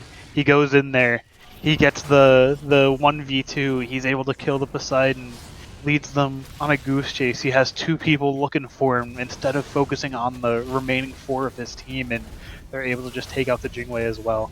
Great plays coming out from the Cyberpunk Otters. Getting in, trying to take this Fire Giant, but unfortunately, Tiger Gear just staying around a little bit too long, eating those knockups from the Fire Giant. Maybe a little overzealous on this call as we see the Pele out ripping through, clean up the Morgan Le Fay. However, Timeline doing its thing ain't gonna do its thing too well. Morgan Le Fay still ends up falling. The Pele in a very nice shutdown for Sniper Glenn. And it looks like the Fire Giant's now getting picked up instead by Kaldr's Good Boys. Yeah, might as well not let it go to waste. Somebody's got to pick it up, so I mean, I guess we will. They keep looking to get in there, not quite able to. Sentinel of Zeus is forced, but going to be able to jump over the wall to safety. And that is such a tough fight. Just so back and forth. Fire Giant on 5 members of Kaldr's Good Boys as we see them pick up the Pyromancer, move towards the beacon, and we're going to see this gold lead start to really extend. Already 6k, almost 7k for Kaldr's Good Boys. these towers start dropping, that's going to very quickly move to 10, 12k, just as we saw previously. Yeah, definitely. With that fire giant in hand, they're really going to be able to start pushing down these towers. They have 4 structures, not including, those phoenixes, so they could definitely earn another couple thousand really quickly. Cleaning up left to right, they might end up just meeting these Titans as they clash over in the solo lane. What's going to be the response to Cyberpunk? Otters group up and defend one of these tier 2s and try to delay the push, or maybe catch this Pele off guard a little bit and maybe get some picks off. Yeah, certainly not looking to super defend those tier 2s, but Pele a little bit out of position, going to be able to get out, no problems there. Wave comes out, hits the Medusa, hits the Athena. Medusa in a bit of a tough issue. However, Charon is the one that suffers. Kraken on the mark, though. 1-for-1 trade support for ADC. Make that a 1-for-2 trade over here under the tier 2 tower in dual lane as the Kaldr's good boys are pushing in to the dual lane Phoenix, ready to take away this very priority Phoenix early, and they do just that. Their ADC is still alive, no problem. Morgan Le Fay trying to come in from behind, just might turn herself into the new target, but it looks like Kaldr's good boys are happy with what they got. Morgan Le Fay coming back in, now targeting this Poseidon, knowing that his Kraken is down. Finding himself a little bit out of position, pops double relics and ends up eating the Morgan Le Fay ult over the top, falling. Jing Wei now end up getting targeted by the Morgan Le Fay, and it looks like she just has enough movement to get away, no problem. Yeah, good awareness saying, well, we might not be able to beat him, but at the very least we're going to take one with us. Green Dragon does go ahead and fall there. Not going to be able to do too much. You hit by the Nike slow, you got a Morgan Le Fay just chucking abilities at your head. You gotta fall. Somebody's gotta fall. I mean, you just took 2 towers and a Phoenix. You gotta pay for it a little bit. Absolutely. Making sure that these members can lose their fire giant and don't create another push, especially with 1 tower still remaining. Gold Fury as well now going the way of the Kaldr's good boys, and we're seeing this gold lead extend up. Like we said, that 10, 12k mark. We're hitting 12k now here at 27 minutes. Yeah, looking at that 12k mark, and that's tough to deal with. That's... what is it? Yeah, that's a tier 3 item on everybody. Your average tier 3 item right around 2,500 gold or so. That's a full item advantage for everybody. That's a tough one to deal with. Damage numbers are very spread out, but it just feels like Cyberpunk Otters aren't grouping as well as we saw previously in game number 1. A lot of people just kind of getting picked off or caught off guard, and it's leading into some very unfortunate scenarios for them. Yeah, definitely. And these are 2 teams that are really just looking to capitalize on those mistakes. We see even the slightest misplay, all of a sudden it compounds into that's an objective, that's 3,000 gold, and just great play coming out from both teams. Absolutely. Kaldr's good boys are doing a phenomenal job on capitalizing off these little misplays and skirmishes that are happening between the 2 teams. As we see a very nice Athena ult coming through to try to help support her team, but she might find herself a little bit out of position. Pele chasing down the Nike, but honey, that's a Nike. Ends up getting away, a little bit too tanky for her. Yeah, good poke comes out, not quite able to secure the kills. However, this gives them plenty of positioning to go ahead and pick themselves up another Pyro Bomb. Happily moving back towards the Pyromancer as all 5 members of Kaldr Good Boys are very healthy. Getting ready for this next Fire Giant, and we see Fire Minion waves pushing down the dual lane side, and are going to be very soon marching in to the Order side Titan room. It's going to be very difficult for the Cyberpunk Otters to defend both these Fire Waves and the Fire Giant at the same time. Yeah, honestly, it's really tough to say what they should prioritize. Honestly, I think at this point, you just have to send somebody back to deal with those left waves. I mean, it's not EFG. It will be very soon. 45 seconds out on the EFG mark, and it looks like they're willing to take this fight instead, as we see the Nike and Cullen ults both come out and get dropped Medusa ult as well. Yeah, Lot already expended Athena. Kind of too low to continue this fight. Doesn't quite have the ultimate ready, so not going to back to base to get that health quite yet. To see that Fire Wave starting to push into the Titan, but more importantly, starting to push towards that about to be respawning Phoenix.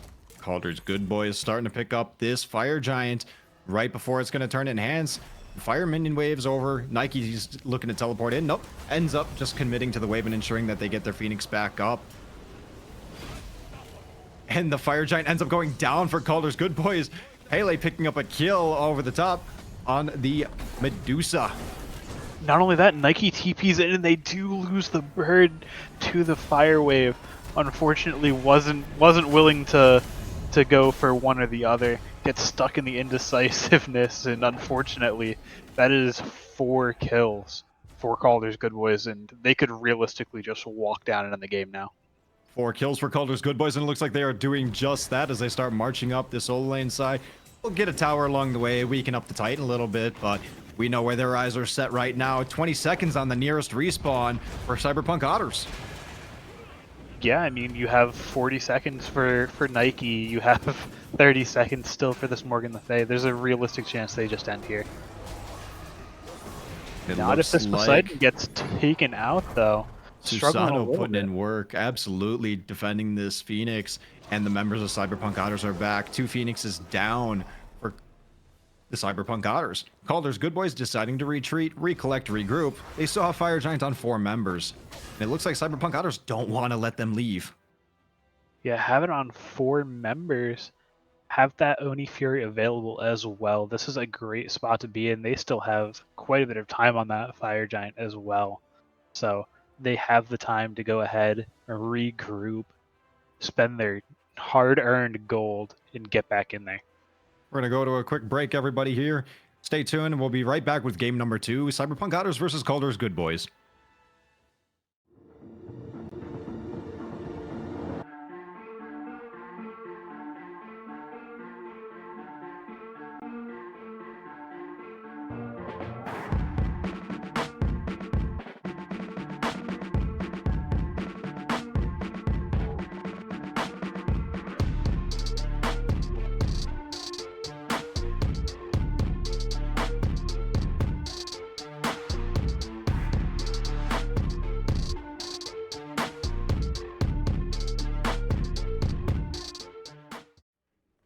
Back right away. Here we go. Moving into these moments. 31-minute mark. Cyberpunk Otters versus Kaldr's good boys. Game number 2. 4 members strong with Fire Giant. All 5 members still alive, and 2 birds down for the Cyberpunk Otters. Susano looking for a little bit of something, but not going to be able to find it, as we see Pele and Jingwei march themselves over to that Oni Fury, and that is going to be really tough to deal with. That next wave spawning is going to be not only a fire wave due to those downed Phoenixes, but also enhanced with that Oni buff, so going to be incredibly hard to deal with as they possibly look for an end call based on those waves. You have Oni fire waves on opposite ends of the map right now. It's going to be a lot for the Cyberpunk Otters to really split their focus across this map, because we know that Kaldr's good boys, after they take this beacon, their eyes are going to be set on that mid Phoenix. So you have to divide up against 3 different lanes right now with your members, against members with EFG, 4 members with EFG. Yeah. This Phoenix is in trouble, and the Cyberpunk Otters really need to group together and make a strong commitment fight, make a decision here on what they need to do. Yeah, definitely. I mean, it looks like they are going to go for this fight in the mid lane. Got some people clearing out those waves, just looking to delay, give themselves some time to regroup, but I don't think this Phoenix is long for the world. Dina eating a lot of poke, and we see a Frenzy come out with a Kraken right on over the top. Susano ults, and ults are dropping left and right, just like Athena to the Kakolin, and the ends up... Morgan Le Fay picks up the Jingwei on the backline without your ADC. You're going to have to back off and regroup now. You're not able to take that Phoenix. No damage done to the Phoenix that whole time. Yeah, no damage done to the Phoenix. Oni fire waves are going to be dealt with, and right now Cyberpunk Otters have their way back into this game. They just need to hold on and be able to hopefully contest for the next DFG. Be able to do just that. That dual lane Phoenix is going to be respawning before the Fire Giant does. That could help them so long as I push this down, but it looks like Morgan Le Fay caught herself a little bit too deep, with Kaldr's good boys still lurking in the jungle side, coming in wanting more. Blink in from the Kakolin we see, and Susano is going to be targeted. But it looks like Kaldr's Good Boys is happy just moving in together right here. 3 members dead, 1 respawning just now as we're moving into the Titan. Backdoor prot still off as 3 members have the EFG buff. Kraken comes out eliminating 1, but Susano eliminates the Pele on the backline. Titan down to half HP, and Kaldr's Good Boys are trying for the commit play. And it looks like we're getting down to a quarter. Athena 1 HP, but Karen ends up falling first. Cyberpunk Otters are really just turning this around inside their Titan room. Dueling Phoenix ends up respawning, but that Titan is low. Titan is low. There's so many minions hitting it. Jingwei on the way. Titan hasn't reset due to those minions. However, in a second, it's going to gain quite a bit of health back. Bing, bang, boom. There it is. Nice. Titan heals back up. Cyberpunk Otters get all 3 Phoenixes back up. This Titan's going to heal right back, and it's going to be a very interesting next fight at this Fire Giant pit. Yeah, tough defense. Great place coming out from Rory, though, making sure the Poseidon isn't going to be able to continue to just hurl damage, hurl those whirlpools. Even those Trident autos are an absolute shredder, so good target prioritization from him. Kaldr's Good Boys, really, they came in together. They had a game plan in mind, but Cyberpunk Otters finally pulling it together, really playing like a team during that team fight, knowing their roles and picking their targets wisely. They did a phenomenal job on that base defense. Yeah, definitely a good base defense, and they're right back in the game. No more fire waves coming down. Titan gonna start healing up.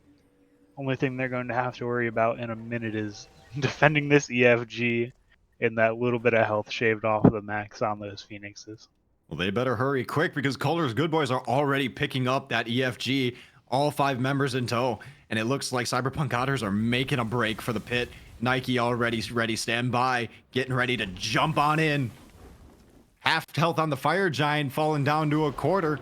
And it looks like the members are just going to start trickling in. Nike recognizing it's now or never, but a Kraken secures the enhanced Fire Giant for the Kaldr's Good Boys. And a nice pickup by the Rory Mercury Simp on this Pele. And Poseidon picks up Tiger Geary as well. Jingwei in a rough position here. Could fall. However, a good Typhoon does secure him. And this looks like it might be Kaldr's Good Boys' time to shine. 3 members down for only a support. Susano surging forward, looking for this Charon. Boat Boy is able to get out, and a massive tidal wave comes out to kill the ADC. And unfortunately, that is going to crush their dreams of perhaps the ability to run down and just end the game. 3 for 2 and an EFG. Kaldr's Good Boys getting the fight for the Fire Giant, but kind of falling off a little bit on the fight afterwards. Very good pickup from Rory Mercury Simp, picking 2 during that fight, making his way around just as an assassin should, but ends up falling to a beautiful Kraken over the top of his face, and Karen ends up with another himself. Honestly, the thing I'm crazy about right now is this Poseidon is hitting so many good Krakens. Rory is getting picks on the other side, and these Krakens are just on point. This is just an incredible game. He's using this Kraken so efficiently to secure these objectives, to just initiate fights, to disturb the fights, to just blow up members, catch people off guard. Very good job, and he's one of our remaining members with EFG. Cyberpunk Otters need to... In a tough position. Uses the ult. The timeline is here. Will it be enough? And it is not. Pele picks that kill up. Staggering these timers a little bit more. Athena falls as well. This could spell doom for the Cyberpunk Otters. Immunity comes out for the Kraken from the Poseidon. Devo is not up for another couple of seconds. Rory is coming up though. This isn't a free win. Great wave comes out. But Rory is not willing to lose this game just yet. Nike coming out swinging. Getting 1, getting 2, getting 3 members of Kaldr's Good Boys down and still on the chase. Cyberpunk Otters are foaming at the mouth, wanting more. Nike chasing down this 1 HP Karen, but that is a support you're chasing down as a solo laner. Your damage versus his damage probably isn't too much as we see that shell get popped. Yeah, I honestly think that because he has that EFG, he's actually healing more than the Nike's doing damage. just barely, just keeping that equilibrium. Like, you can't kill me. He tickles a little bit. It doesn't even, not even tickling. It's kind of like you're just kind of like petting his head gently. Yeah, just giving him some head pats with violence, you know? Another successful base defense by Cyberpunk Otters, though. They do end up clearing up this tier 2 tower and getting a little bit more gold in the pocket. Athena ult's coming through, and they do have 4 members strong here. They're going to be able to return a Phoenix to themselves. Yeah, it is going to take some time, though. With those backdoor protections, it certainly is a struggle. Susanoo might be maybe bit off a little bit more, more than he could chew as all members respawn. Route is going to pick up Tiger Girl as this fight breaks out yet again. Yeah, Tiger Girl unfortunately taking that Phoenix for a little bit too long. Like you said, backdoor protection still available for their Phoenix. Perhaps needed to commit a little bit more DPS on the Phoenix itself. Nike ends up falling as well. No tanky members left on the side of the Cyberpunk Otters. And the Kaldr's Good Boys are marching down mid lane as 5, pushing into this Titan room, getting ready for that end call. And yeah, it looks Titan like already at that half health point is looking a little bit scary. Morgan Le Fay ult used already. Charon extremely low, going to be taken out by Jacob, but this is looking scary. they keep moving in and out. That Titan HP is going to heal right back up. Medusa dashes in, but dashes into her death as Pele ult comes ripping through, and fire minions are pouring into the order side fountain room. Kraken comes out a little off the mark, but the Susanoo ult ends up finding Cullen. 4 members versus 2 right now inside of the order fountain. And it looks like Kaldr's Good Boys are going to be just fine backing off and getting ready for this next fire giant. And Call might be a little bit ambitious at the moment. Ambitious, but not out of the question. This is one of those games where neither team is willing to back down.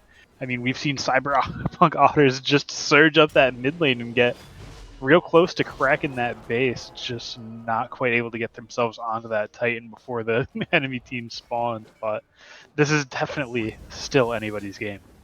With both bases cracked and 20 seconds still remaining on Cyberpunk Otters ADC, this could be a good fire giant pickup from the Kaldr's Good Boys as we see them making their way towards it, and Susanoo unfortunately having to back, as does Karen. So now they're 3v4 here over at the fire giant pit. Both teams, it seems like, are looking to maybe get a little bit of poke off on somebody else, as we see Poseidon maybe a little bit too deep in here, ends up eating the Nike ult and ends up eating the rest of her abilities as he sends him back to the gray screen.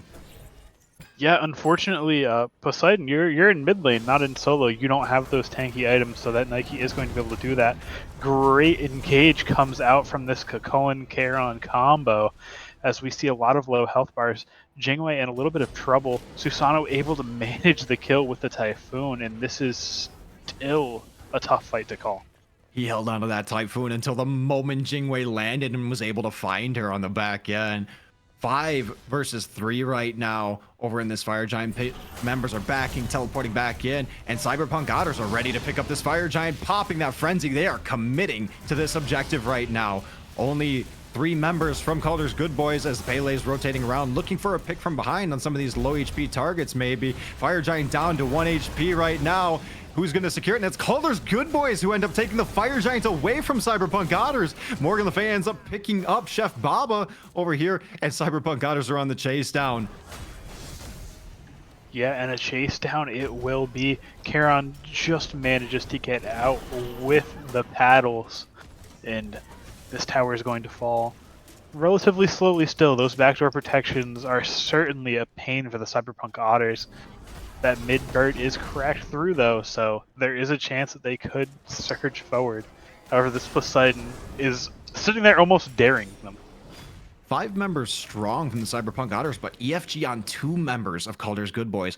35 seconds remaining on Cullen's respawn timer, and this Phoenix is about to come back to life. Cyberpunk Otters really need to take down this Phoenix if they want to keep that pressure in their favor in this mid lane, especially since theirs has respawned already. Karen dashing in though, and Medusa dashing out. Athena might be a little bit too deep, and the Kraken comes out over the top, beats Zandagus out from the Medusa. She ends up falling as well still. Karen coming through, Pele dropping 1, Nike on the run, and Susanoo is in the midst of 4, ends up falling as well. Cyberpunk Otters just This has kind to of be game. This collapsed. has to be game. And now we're pushing back down mid lane. Kaldr's good boys racing for the Titan room of the Cyberpunk Otters. Wow. Racing to even up the set into a game 3, and this is great. I mean, so back and forth, so much action. Calder's good boys finally managed to take a fight clean enough with those timers long enough to take this game down. Gotta get the kill before the game ends. And there goes the Titan for the Cyberpunk Otters. Calder's good boys bringing this back in this set. 1-1 Cyberpunk Otters versus Calder's good boys. We're going to a game number 3. Yeah, honestly, you have to ban this Pele. You either have to first pick or ban this Pele.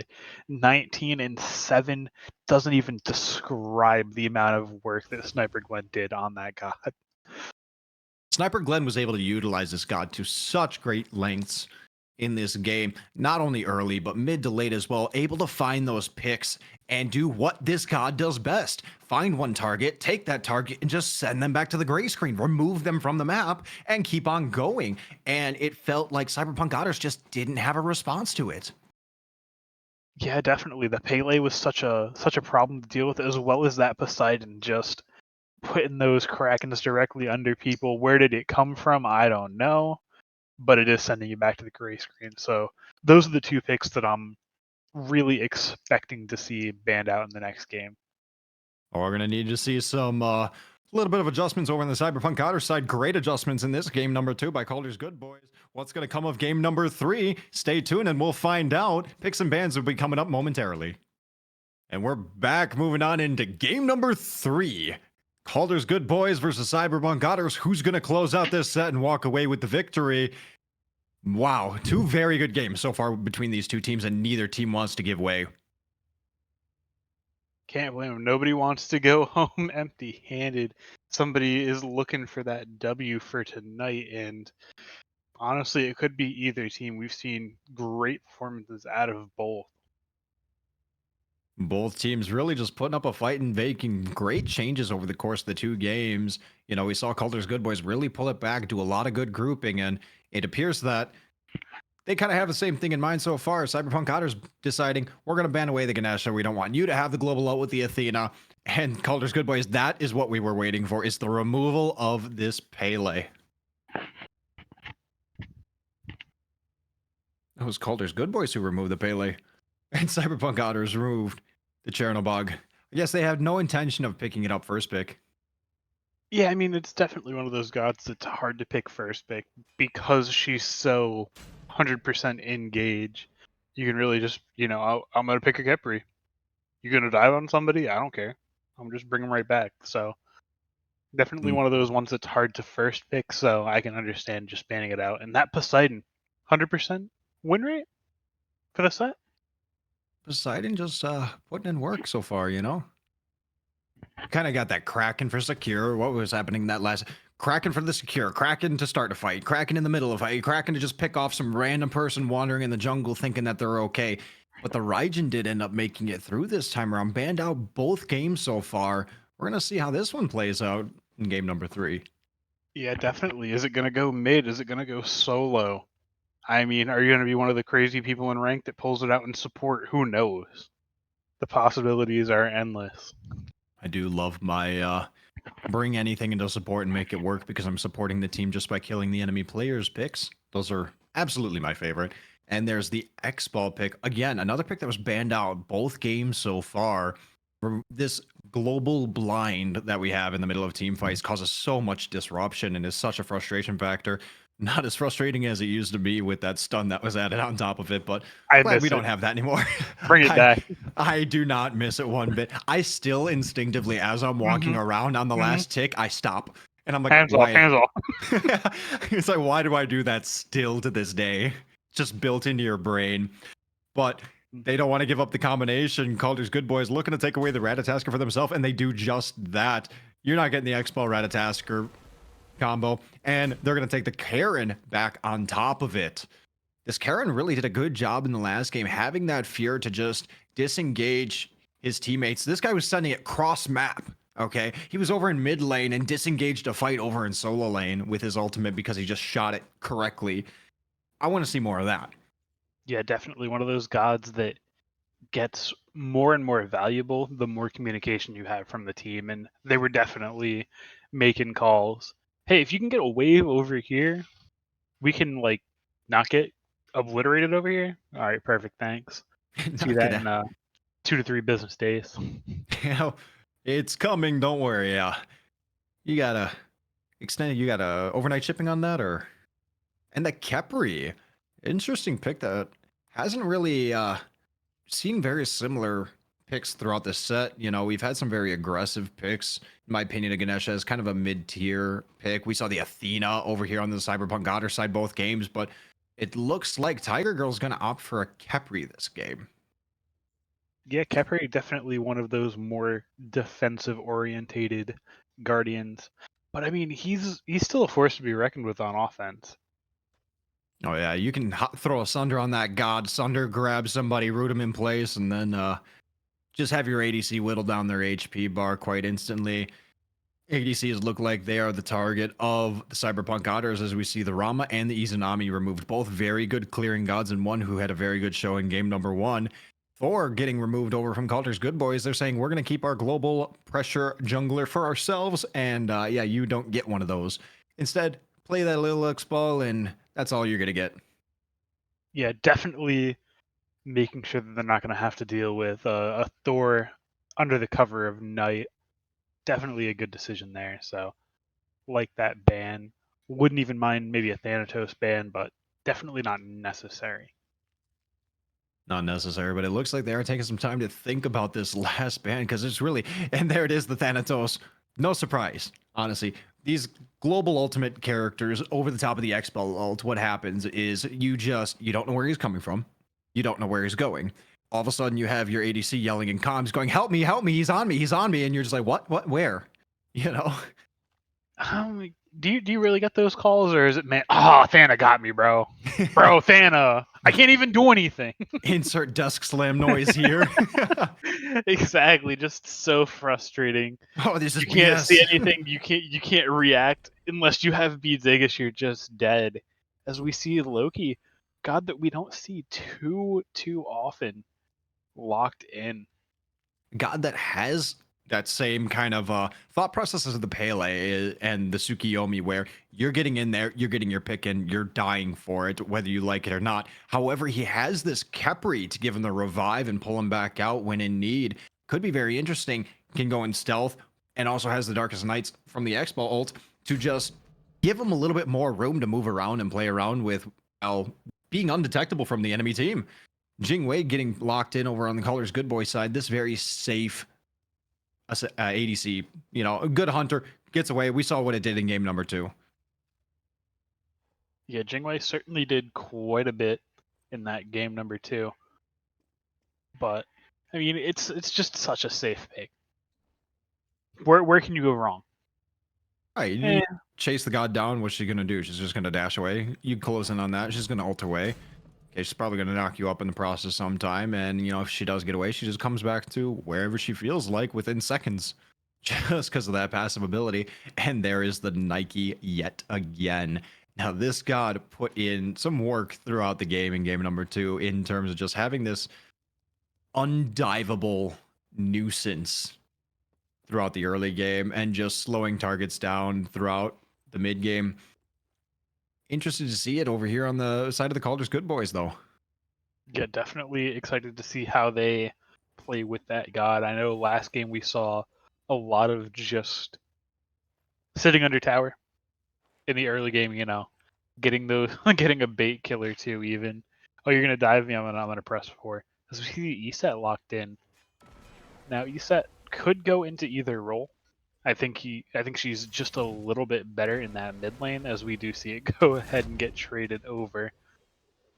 So it looks like we will be seeing Eset mid, Raijin solo. There it is. Finally get the trade through. The way I'm looking at it for the Cyberpunk Otters draft is 2 words, really: dive and survive. They want to drop this ESET ult in, drop the Darkest of Nights, dump our kits over the top, Loki spinning around doing who knows what, and Kepri, okay, if somebody gets a little bit too deep, we're going to pull you back out and get you to safety. could really spell some danger for Calder's Good Boys during these team fights. I'm a little bit worried about the Calder's Good Boys draft here in terms of where they're trying to pressure because, kind of same thing we were saying the last game. You have this Jingwei, a little bit on the safer end of your hunter picks, somebody who kind of wants to scale up. You have this Nike, who's kind of more of your safer solo lane picks, being able to just kind of sit back and not die. You're not losing lane, but you're not really winning lane unless your opponent makes a little bit of mistakes. So where do you apply that pressure? Is it through the mid lane on this Poseidon, having those Krakens available to you? Yeah, honestly, it's a really tough one to really decide on who you want to gank. I mean, in theory, Poseidon's probably the best bet. He doesn't have the mobility to get out. He does have a little bit of self peel in the tidal wave. Maybe knock the Loki off him just a little bit, drop a Kraken under him and insta kill him, but definitely not a clear cut, you know, option on where he should be prioritizing. Should be very interesting. I really like overall draft from Cyberpunk Otters. Looks like it's going to be a reckoning in these team fights. Draft from Kaldr's Good Boys. Let's see some shoving it down these mid lanes. Seeing if we can see what happened in game number 2 be reciprocated here in game number 3. A little bit of grouping, applying that pressure, working together, getting their picks as they need with the characters that they have. It's going to really come down to who's grouping, who's warding, and who's going to win, come out on top in these team fights. Yeah, definitely. As we get into this, hopefully action-packed game number 3, as we see everybody just starting to load in right off the bat, not seeing anything too crazy coming out with these builds. Everything looking relatively standard. All right, everybody, we're going to be moving on into game number 3 here. Cyberpunk Otters versus Kaldr's Good Boys. Who's going to put away the set? Let's find out. Like you were saying, very standard build so far. We do see the Bluestone over on a Nike. I guess this time our Nike wants to deal a little bit of damage. That Bumba's Hammer, all 3 games over here from Rory Mercury's Simp, I think I see a little bit of a favor, but I do happen to like it a lot on this Loki. Having those auto attack cancels just really brings out the value in this God's Kit to just one-shot somebody, one-shot a tower, one-shot, whatever you feel like, so long as you're getting those backstabs off. Yeah, definitely. I think Loki is one of the premier gods of being able to say, "Nah, Bombersheimer's fine." Just the amount of auto cancels he can get out. You early cancel the 3 just to get another auto. You have your 2 that's just an instantly auto cancelable as well as the 1. So you can put out so much burst damage and get those cooldowns back so quickly. Sniper Glyn over here, though, feeling like he did his work in game number 2, that he can kind of sit back and breathe easy a little bit. Doesn't feel like he needs to cook in game number 3. Yeah. Kind of missing that recipe. He doesn't need it. Nah. The guy like Sniper Gwen, he said, "Man, I did a little bit too well on the Pele. Yeah, I gotta tone it down. I'm not trying to be a Kane player next season. I'm trying to just hang out. Please don't move me up, down. admins." Yeah. Exactly. Exactly.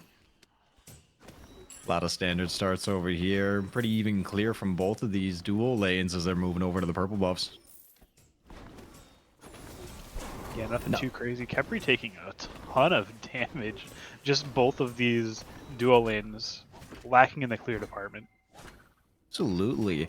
We do see the Vamp Shroud over on this Raijin coming out with the tiny trinket as well. It looks like they're going to move into the Vamp Shroud Pythax build over in this old lane. Have some sustain when fighting this Nike because we know she's going to be a bit of a threat in this early game. Yeah, definitely. Warriors in those first couple of levels, pre-level 5, really just so difficult to deal with as a mage. What do you do if Nike just decides, I'm gonna cancel your 1? You don't have clear anymore. You just walk away. It is what it is. Especially, I'm sure Chef Baba has realized Dave doesn't have his dash yet. She can utilize that to really create some pressure over in lane. Yeah, pressure indeed. I already see Davo on the brink, taking up with those potions, but certainly looking worse for wear. Chef Baba's still sitting at full health, full mana. As these mage solos, you got to make sure every ability counts. Got a lot of pressure moving across the map right now from Kaldr's Good Boys, sitting at the tower line over here in the solo lane, tower line over in the duo lane. And mid lane, our Poseidon's clearing the wave. He's clearing the wave. He's clearing Doing the some wave. good poke, though. He did have to burn the beads there. Wasn't willing to take that slow from the Loki into quite possibly a spirit ball from the E set. Oh, you can't blame him. Slow on top of slow with the stun and the movement increase from the East. You're good as dead at that point. But we do see a gank coming out over in the dual lane. Loki coming in up behind. Karen might be a little bit too low, but he is a Karen, has that dash to get away while rooting anybody else in his wake. Very happy to get away, and good ward vision, but they just couldn't really respond fast enough as we're popping pots left and right over here now in the dual lane. Yeah, definitely Raul. I think this is his second game in a row where he just gets so poked in this early game. Just stepping up maybe just a little bit too far as he's, again, in a tough position, forced to dash away, and that's not exactly where you want to be as a Charon. You love to have pressure, and they just don't quite have it with the Jingwei clear. Yeah, sure, you're a support, but, you know, if you don't have any HP, are you really supporting your team? We go over to the solo lane side and we see a very successful invade going off from Sniper Glenn, completely uncontested. It seemed like Dave just didn't want anything to do with it, nor did he have the HP bar. If he goes over there, what happens is Nike comes in, already level 5 with the ultimate. What do you do then? You're dashing away and hopefully getting away with your life at that point.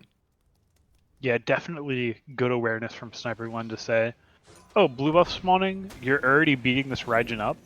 Let me make it worse.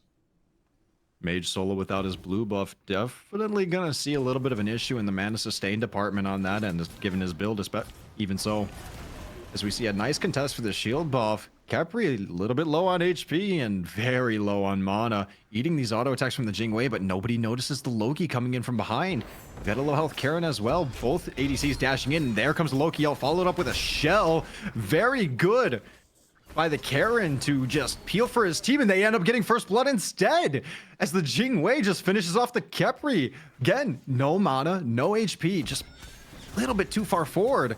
Wanting to go in for this invade on the buff as Cyberpunk Otters, but realizing he doesn't have enough mana, Loki's just going to back up and be happy with their pick getting the first blood.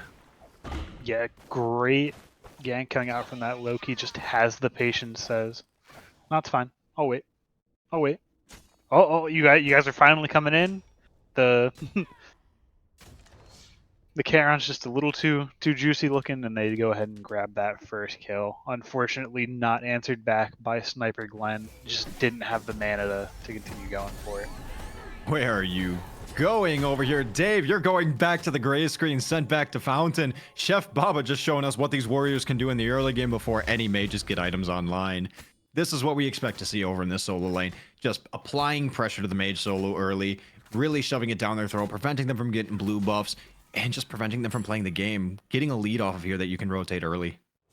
Yeah, definitely, and that's something we've seen Chef Baba do all 3 games. I want to say every game there's been a relatively early solo kill coming out from this solo lane, so definitely going to have to be somebody where we're looking at saying, maybe we do have to ban out solos. Maybe we can't let Chef Baba have anything nice. Now, game 1, we did see a similar start, so to say, for the Kaldr's good boys over here in the solo lane against a mage solo. We just didn't see as much of a transition into the mid game as we would have liked to see from them, and it kind of lacked in the grouping department. I'm really hoping that they can stay on top of these blue buff timers, transition the pressure from the solo lane over here, and maybe even just shove it down even harder over here on this Raijin, but bring that over for these early buffs, for the early objectives, the Gold Furies, that first beacon spawn, and apply that pressure across the map. That's what's going to create their lead for them, as we see it's already approaching the 2K mark, Fern. Yes, certainly. Already looking at about 2,000. A lot of that just comes down from those 2 early kills, as well as just this neutral farming. Though that's some of the most important things that you don't really think of. Whatever, they got the mid camp. That's 80, 100 gold. They do that 3 times, 4 times. All of a sudden you're down a T1 item. All of a sudden you're down. So definitely have to be looking at this neutral farm. Looking at the neutral farm indeed, and making sure they stay on top of this invade. It's a little unsuccessful at going for the blue buff invade this time around, and Raijin does end up getting it. Gonna help him clear up in this mid game. We can see a nice little fight go on, but not enough poke damage. You're up against the support. get a couple more items online, but over here in the solo lane, as we see the solo laners trade ultimates, but Raijin Dave is just a little poked out, getting walled off from his tower line. Nike jumping in, and he ends up getting away. Chef Baba likely getting him over the wall, but a little unsuccessful. Here comes a Loki ult, saying that he wants to clean up Chef Baba and shut this character down, and he does just that. Dave's going to be able to happily back to base, come back, get his farm safely for a few minutes. Yeah, great job coming out from Rory there. Davo just manages to last long enough to get that backup. Nike doesn't have those tools, uses the jump, and immediately Loki is on the kill. Dave's going to be able to just come back to lane and really close that gap right back, not having to worry, even though he doesn't have teleport, that he can just walk back to lane, get his farm now safely, because Nike's got to do the same.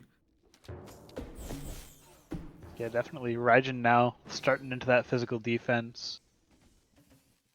Definitely going to have a little bit better of a time. We're going to be able to clear that wave better now that we have the pipe bags completed, getting some levels into those abilities. So definitely going to start looking a little bit better for the Raijin in the future.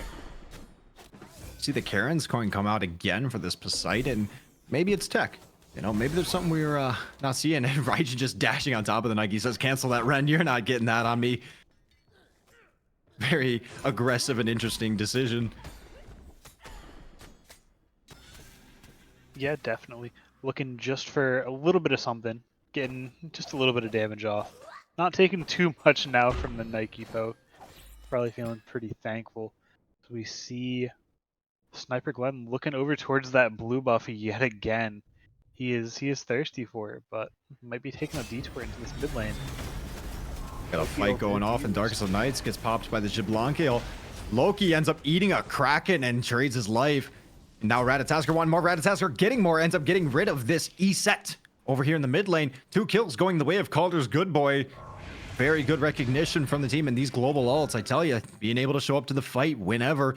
Doesn't matter if you're a little bit late, doesn't matter if you're doing something else, you're going to be there momentarily. And it looks like we're looking towards the Gold Fury by Kaldr's good boys, and they are picking it up indeed. They don't have Kraken for the secure, and ADCs are close by. Xball does recognize the situation and is rotating into this fight.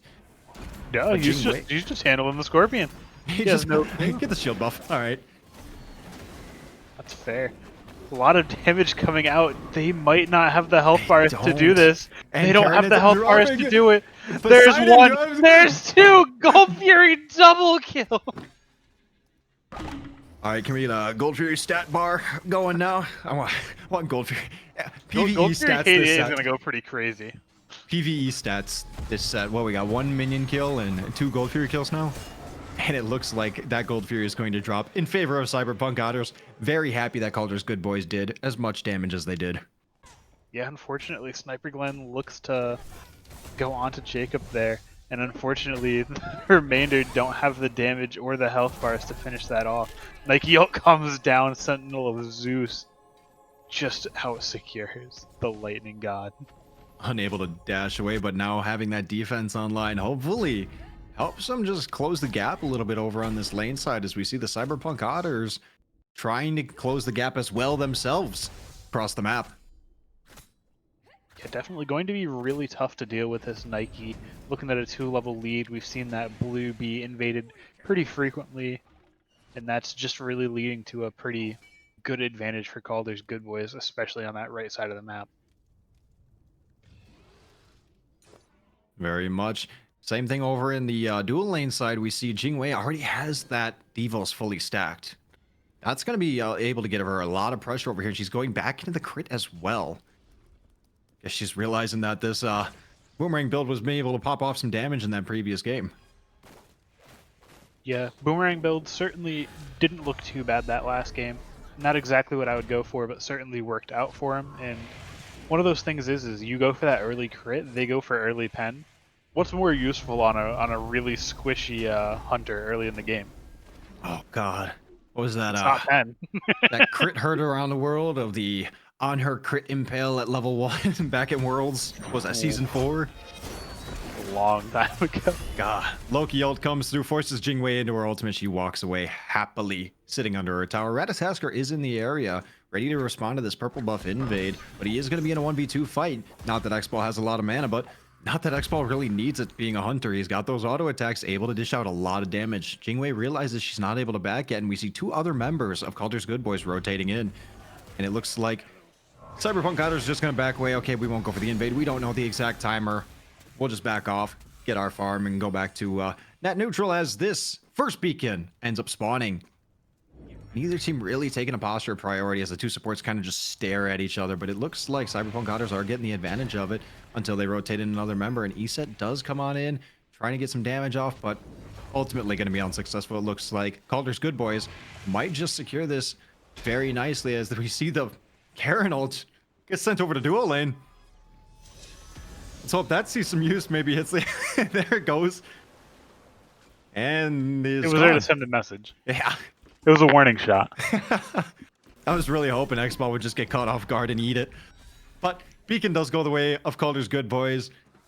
And we see teams just happily moving back in. Loki looking over on this solo side of jungle, getting ready to help secure his blue buff for Devo. Or maybe even catch a Nike if she gets a little bit too far forward. Dash in from Dave on Chef Baba. And here comes the Loki. Reginald gets popped, but... not enough damage on the Nike to force anything off of her. Yeah, not enough damage. Taunt's not going to be quite enough to pull her back out of that tower, so going to have to leave that one as is. Are going to get a little bit of pressure to be able to grab your own blue buff, thankfully, so not feeling too hurt about it. Both teams happy to just kind of secure their farm once more. Karen just happy to hold a wave for his mage as he sits there, dashing through our Capri. What do we need from these teams right now as Kaldr's Good Boy are extending their lead up to 3 or 4K just off of this passive farm? Yeah, I mean, they're just playing that really well, just making sure they're securing as much neutral farm as they can. And if I had to wager, a lot of that lead is based off of that solo and jungle. I mean, we're looking at a 2-level lead for both positions, and that's hard to deal with. You know, this Nike starts getting involved in fights and it could be disastrous. Yeah, we definitely need this Nike to start getting in fights as it looks like Cyberpunk Otters are setting up for a grouping on this Gold Fury.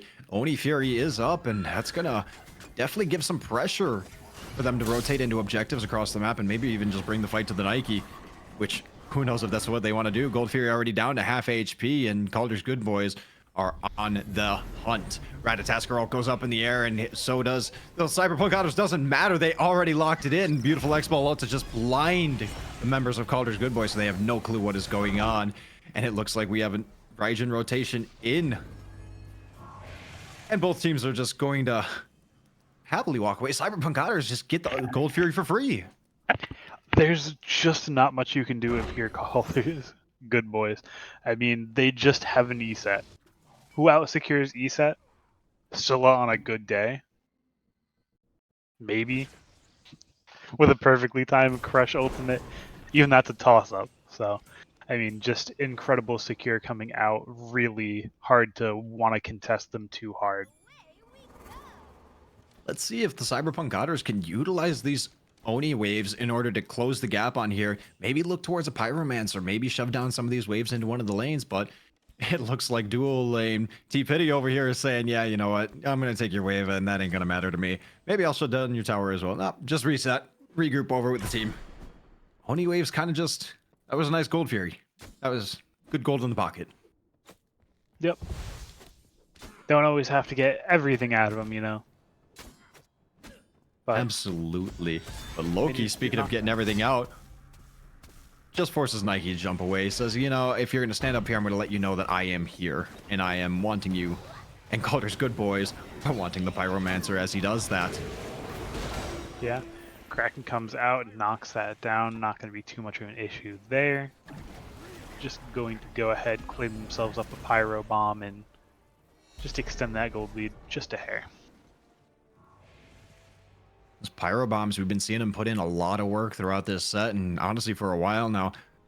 Like we've been saying every single time, just the ability to walk in and destroy a tower, secure an objective, which seems like Loki hold that thought coming through, forcing the Aegis on the Poseidon, ends up eating too many tower shots and falls along with it. But that is the nature of the Loki. Even gets the Ratatosk girl unknowingly. Loki, you're getting in there, you're getting your kill, and you're trading your life. Was it a little avoidable this time? Likely. But he ends up falling. I mean, you can't be upset. You had a relic and a trade just for your ult. Definitely not feeling too bad about that one. He's putting out some pretty considerable damage. There's And that like you were Sunder talking from about. the Capri. I told you, that Sunder grab. Not only that, the Parrot Shred that comes out from his 2 is pretty good. Ratatosk putting in a ton of damage. Good Aegis gets away from a little bit of it. Capri ult is used, and that is going to disengage this ESET. That might be enough to alleviate the pressure over here in the mid lane, allowing Kaldr Good Boys to get a kill still on this ESET and maybe start looking towards this beacon. But it looks like Cyberpunk Otters are already grouping up and getting ready for it as we see Rory Mercury just standing by. But here comes T Petty in from the Jingwei, coming up right behind him, and Cyberpunk Otters do just secure the beacon. No contestation. Good walk around the map by T Petty. He got his steps in. Matters. Get those step counter. He's in the walking club. He's not in the walking club. He's a Jingwei. He actually just kind of flies everywhere. Yeah, I just backed. I'm already at my tier 2 tower. What about it? Wave didn't get pushed. You know, I got nothing to worry about. Yeah. Not a worry there. Percentage penetration starting to get online from some of these members. Jingwei building into that fail knot yet again. Again, I want to see these ultimates just flying in. I want to see that Jingwei just getting in there and showing us a good usage of this fail knot. I mean, even without the passive, it's just such a strong item, giving that cooldown, penetration, good source of power.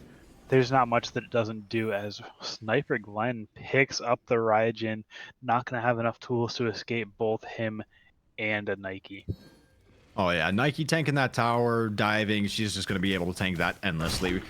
Not only her own HP, but once she gets a shield on 9 and a successful invade going off by Kaldr's Good Boys.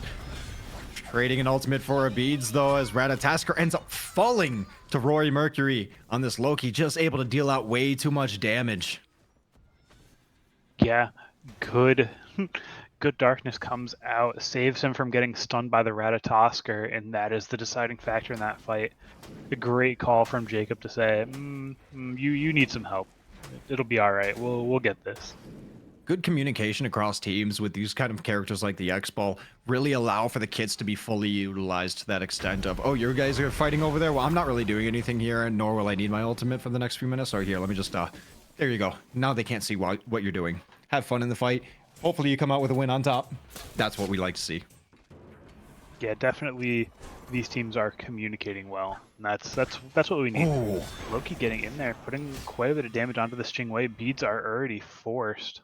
Does have the ultimate, but doesn't want to commit onto the Jingwei. Happy just getting a little bit of poke and sending her back to base as we see the Karen all just coming through and hitting the Loki.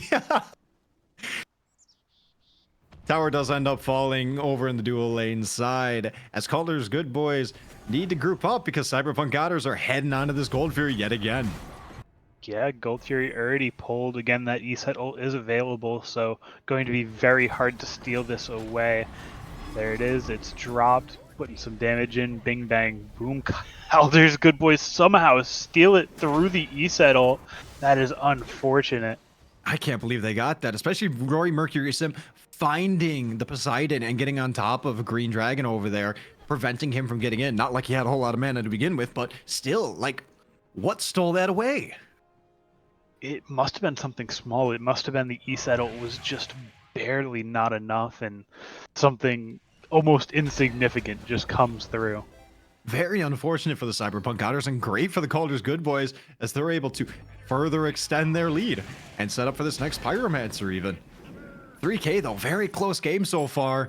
Only 11 kills in 21 minutes. These teams are playing it very smart, understanding that previous 2 games where we saw success was the mid to late game. So we're going to play for that. Yeah, we do see this Raijin making sure Pyromancer isn't going to be pulled, but sitting at level 16, he isn't necessarily the biggest threat as he is looked at himself. Little bit of a poke war going on, but a little bit of a commitment from Loki on this Ratatasker. Rory Mercury ends up ulting on top of Sniper Glenn and secures the kill. Just able to win those 1v1s. Loki is that kind of character. Kraken comes out, unable to secure a kill, but definitely finds his mark because that Raijin is 1 HP. Looks like both teams are kind of chilling, falling back a little bit. Nobody's going to pull the objective just yet. Yeah, ADC's not here. It takes just a little bit too long for them to really commit to that pyromancy. Rory Mercury standing by, none aware that he's standing on a ward, and Raul's letting him know that he is. Getting chased around through this jungle side, though, not really going to be able to get anything. Raul is out for blood and prophetic stacks. Loki, you want to fight me? That's cool. I really want to hit you. Can you come back here? I'd love to box you, please. It's a win-win. You get the prophetic stacks, and you're preventing the Loki from doing what he's been doing, which has been sneaking around and picking off your team members. There it is, 2 prophetic stacks in the hand. And that's what you want. Sometimes that item is just such a pain to stack. What was it? Season 6, where we saw supports just following the jungles around for the first 2.5 minutes. Please don't bring that back. I'm not mentioning this to get it brought back. Please don't do that. It was terrible. I hated every moment of it. But bring back Season 7 meta, where Hercules solo would just walk up to your speed buff, kill you on it, and then TP to lane. It was brutal, man. I want nothing to do with that. Cyberpunk Otters pulling the Pyromancer, unaware that 3 members of Kaldr's Good Boys are nearby, but they're going to secure it gladly.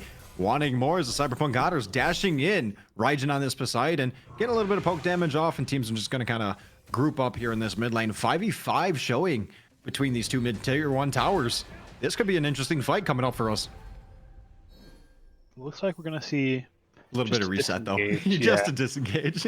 Nobody's quite looking for that fire giant just yet. Not going to be able to commit to that fight. And Gold Fury is not up. What are we fighting for? Nothing. Ego boost, my friend. Ego boost. I'm fighting for the scoreboard. Yeah. My slash line, right? Gotta make sure I have a good slash line. I gotta be on the top of the rankings this week. You know, I'd take being at the bottom of the rankings if I was getting the dub every week. You know what? That's fair. Tier 1 tower getting low, but Titan's here to say get away. Get out of my territory. Titans clashing in mid, and so are both teams as we see that 5v5 grouping coming on back. A lot of ultimates ready and a lot of relics ready. Sunder gets popped on the Karen. And it looks like both teams are happy, just kind of poking away at each other's Titan, not dealing a whole lot of damage. Ratatasker is up in the air, ends up landing, getting a very nice 2-man knockup. Good follow-up damage. Capriel does get dropped on the E set. Not low enough to actually proc it fully. Both teams are going to happily walk away with killing the enemy team's Titan. Yeah, again, just such a close game. I mean, we're looking at, what's that, maybe 1,500 gold, not even. Just incredibly close, sitting on a razor's edge. E-Settle is available, but not going to be anywhere near there as Green Dragon drops the Kraken to secure. They want to make sure they're keeping this lead back. We just see it constantly backing 1k to 3k, 1k to 3k, just staying within this point of the graph right here. And we're not seeing really any advancement from one team or the other. Take a look at that, as you can tell. Yep, just one step forward, one step back. One step forward, one step back. Kaldr's Good Boy still on the better end of it, but not being able to make too much meaningful progress forward. I think it's good for both teams to be playing the map the way they are. I think that is what's allowing this game to be so back and forth. I would like to see a little bit more ward vision getting placed. I see a lot of wards in pocket, and I think that'll allow one team to kind of swing over the other. But the grouping so far has been phenomenal from these 2 teams, and that's what's been needed in the past 2 games. Kaldr's Good Boys recognized it in game number 2, and it looks like Cyberpunk Otters did the same following that. Yeah, both of these teams are really stepping it up throughout the set. Seeing a lot more grouping, a lot more thought behind their fights. They're not just fighting for a kill, they're fighting for an objective. They're fighting to say, okay, well, if we get a pick here, we do Gold Fury or we do Pyromancer. So I just love to see them slowly kind of evolve throughout this set. Teams kind of grouping up in mid. getting a little bit of poke off of each other as this Loki gets ulted by the Karen and it almost gets absolutely deleted by the Jingwei autos. That's what we're seeing with that 2 on the Jingwei plus the crit, just showing you that she will destroy your health bar at any point in this game. Yeah, Jingwei, nothing to scoff at. So much damage comes out from those enhanced auto crits. I mean, that was 2 autos on Loki for 80% of his health. 2 autos on Loki, showing her that, you know, you might not be the only assassin in this game. We're going to move into a quick little break, everybody. Stay tuned for game number 3.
Okay, welcome back, everybody. Getting out of this unpause here.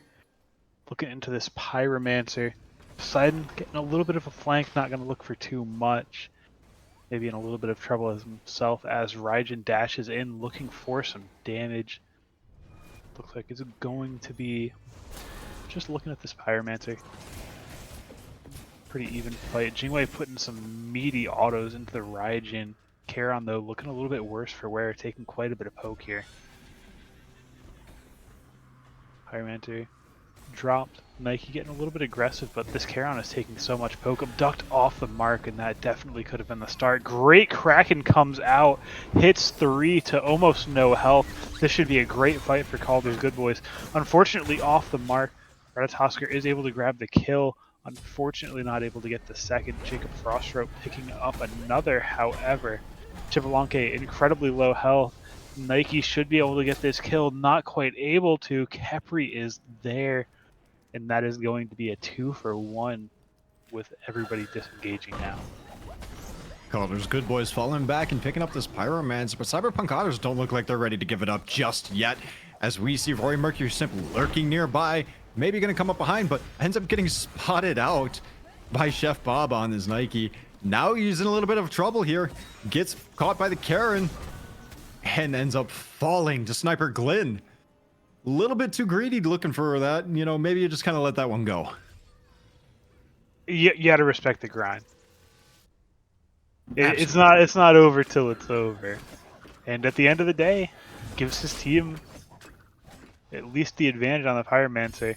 Sniper Glenn looking to make roughly the same play. Does go ahead and steal it out. What a play by Sniper Glenn on this Ratatasker. These junglers, you know, they're like, okay, maybe you'll steal the pyro. Oh, I'll steal the pyro. Okay, I'll steal the pyro. Okay. And Sniper Glenn does just that. They end up getting the pyro bomb for themselves. One for each team right now. Oni Fury is spawned, and well, so is the beacon in just a moment. Yeah, definitely likely to see a little bit of a fight coming out around this Gold Fury and the Oni. Kepri in a bit of a tough spot with that amount of health, going to have to back off, and that could just give Kaldr's Good Boys the opportunity to take this Oni Fury uncontested. Wave comes out, Kraken a little bit too late, doesn't even need to come out to go ahead and secure that Oni Fury. Yeah, for sure. Kaldr's Good Boys were sitting there ready for that Gold Fury, and it looked like Capri over on the side of the Cyberpunk Otters just stayed out a little bit too long, unable to then step up with his team in order to contest. Beacon falls the way of Kaldr's Good Boy as well. They are moving one objective to the next, and they're going to have these Oni waves pushing on down as they set up for Fire Giant here at the 30-minute mark. Yeah, they're setting up for Fire Giant, and Kepri finally does back. They luckily don't have wars back there, so they don't go ahead and see which people are moving around. Not able to fully take advantage of that, because it looks like we're just going to go back to just clean farming as we take a look into these builds. Not seeing anything too crazy. Still, some of us are still stacking our first items, but nothing too much. Almost have that prophetic cloak fully stacked. A little bit too many stacks needed left on our Karen's coin over here by our Poseidon. Not a lot of fighting for these kind of items. Yeah, with these two teams. A 16-kill game. I mean, it's almost 2 minutes per kill. It's just a very slow pace, methodical game. Fire Giant is pulled by Cyberpunk Otters. However, it is spotted out by Ral on this Charon. At about 60%, Loki ult does come through on the Jingwei of the backline. He ends up getting up in the ult to 1 HP, but where are you going to land? Because members of Cyberpunk Otters are looking for you, hunting for you, and killing you. Fire Giant still getting pulled, ends up finally getting dropped. Ratatasker coming in over the top, finds... Oh, God. Finds one, ends up getting it, and getting away. 1-for-1 trade over here. Both ADCs now off the map. Yeah, ADC's down. Not going to be too much point in continuing this fight. Not going to be able to take the enhanced Fire Giant off the back of it regardless. Still looking to get their damage out. Maybe pad the stats just a little bit. Poseidon certainly wouldn't mind some more stacks on that Charon, as he does pick up one in that fight. Halfway there. Got a few more to go. No problem, no sweat.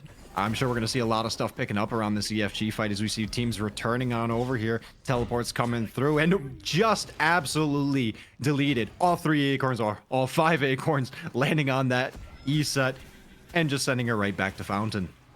Yeah, that is what Rat does. He is full build, has everything he needs, and that Acorn Blast is going to send ESET onto the gray screen, and that puts them in a great position looking into this EFG.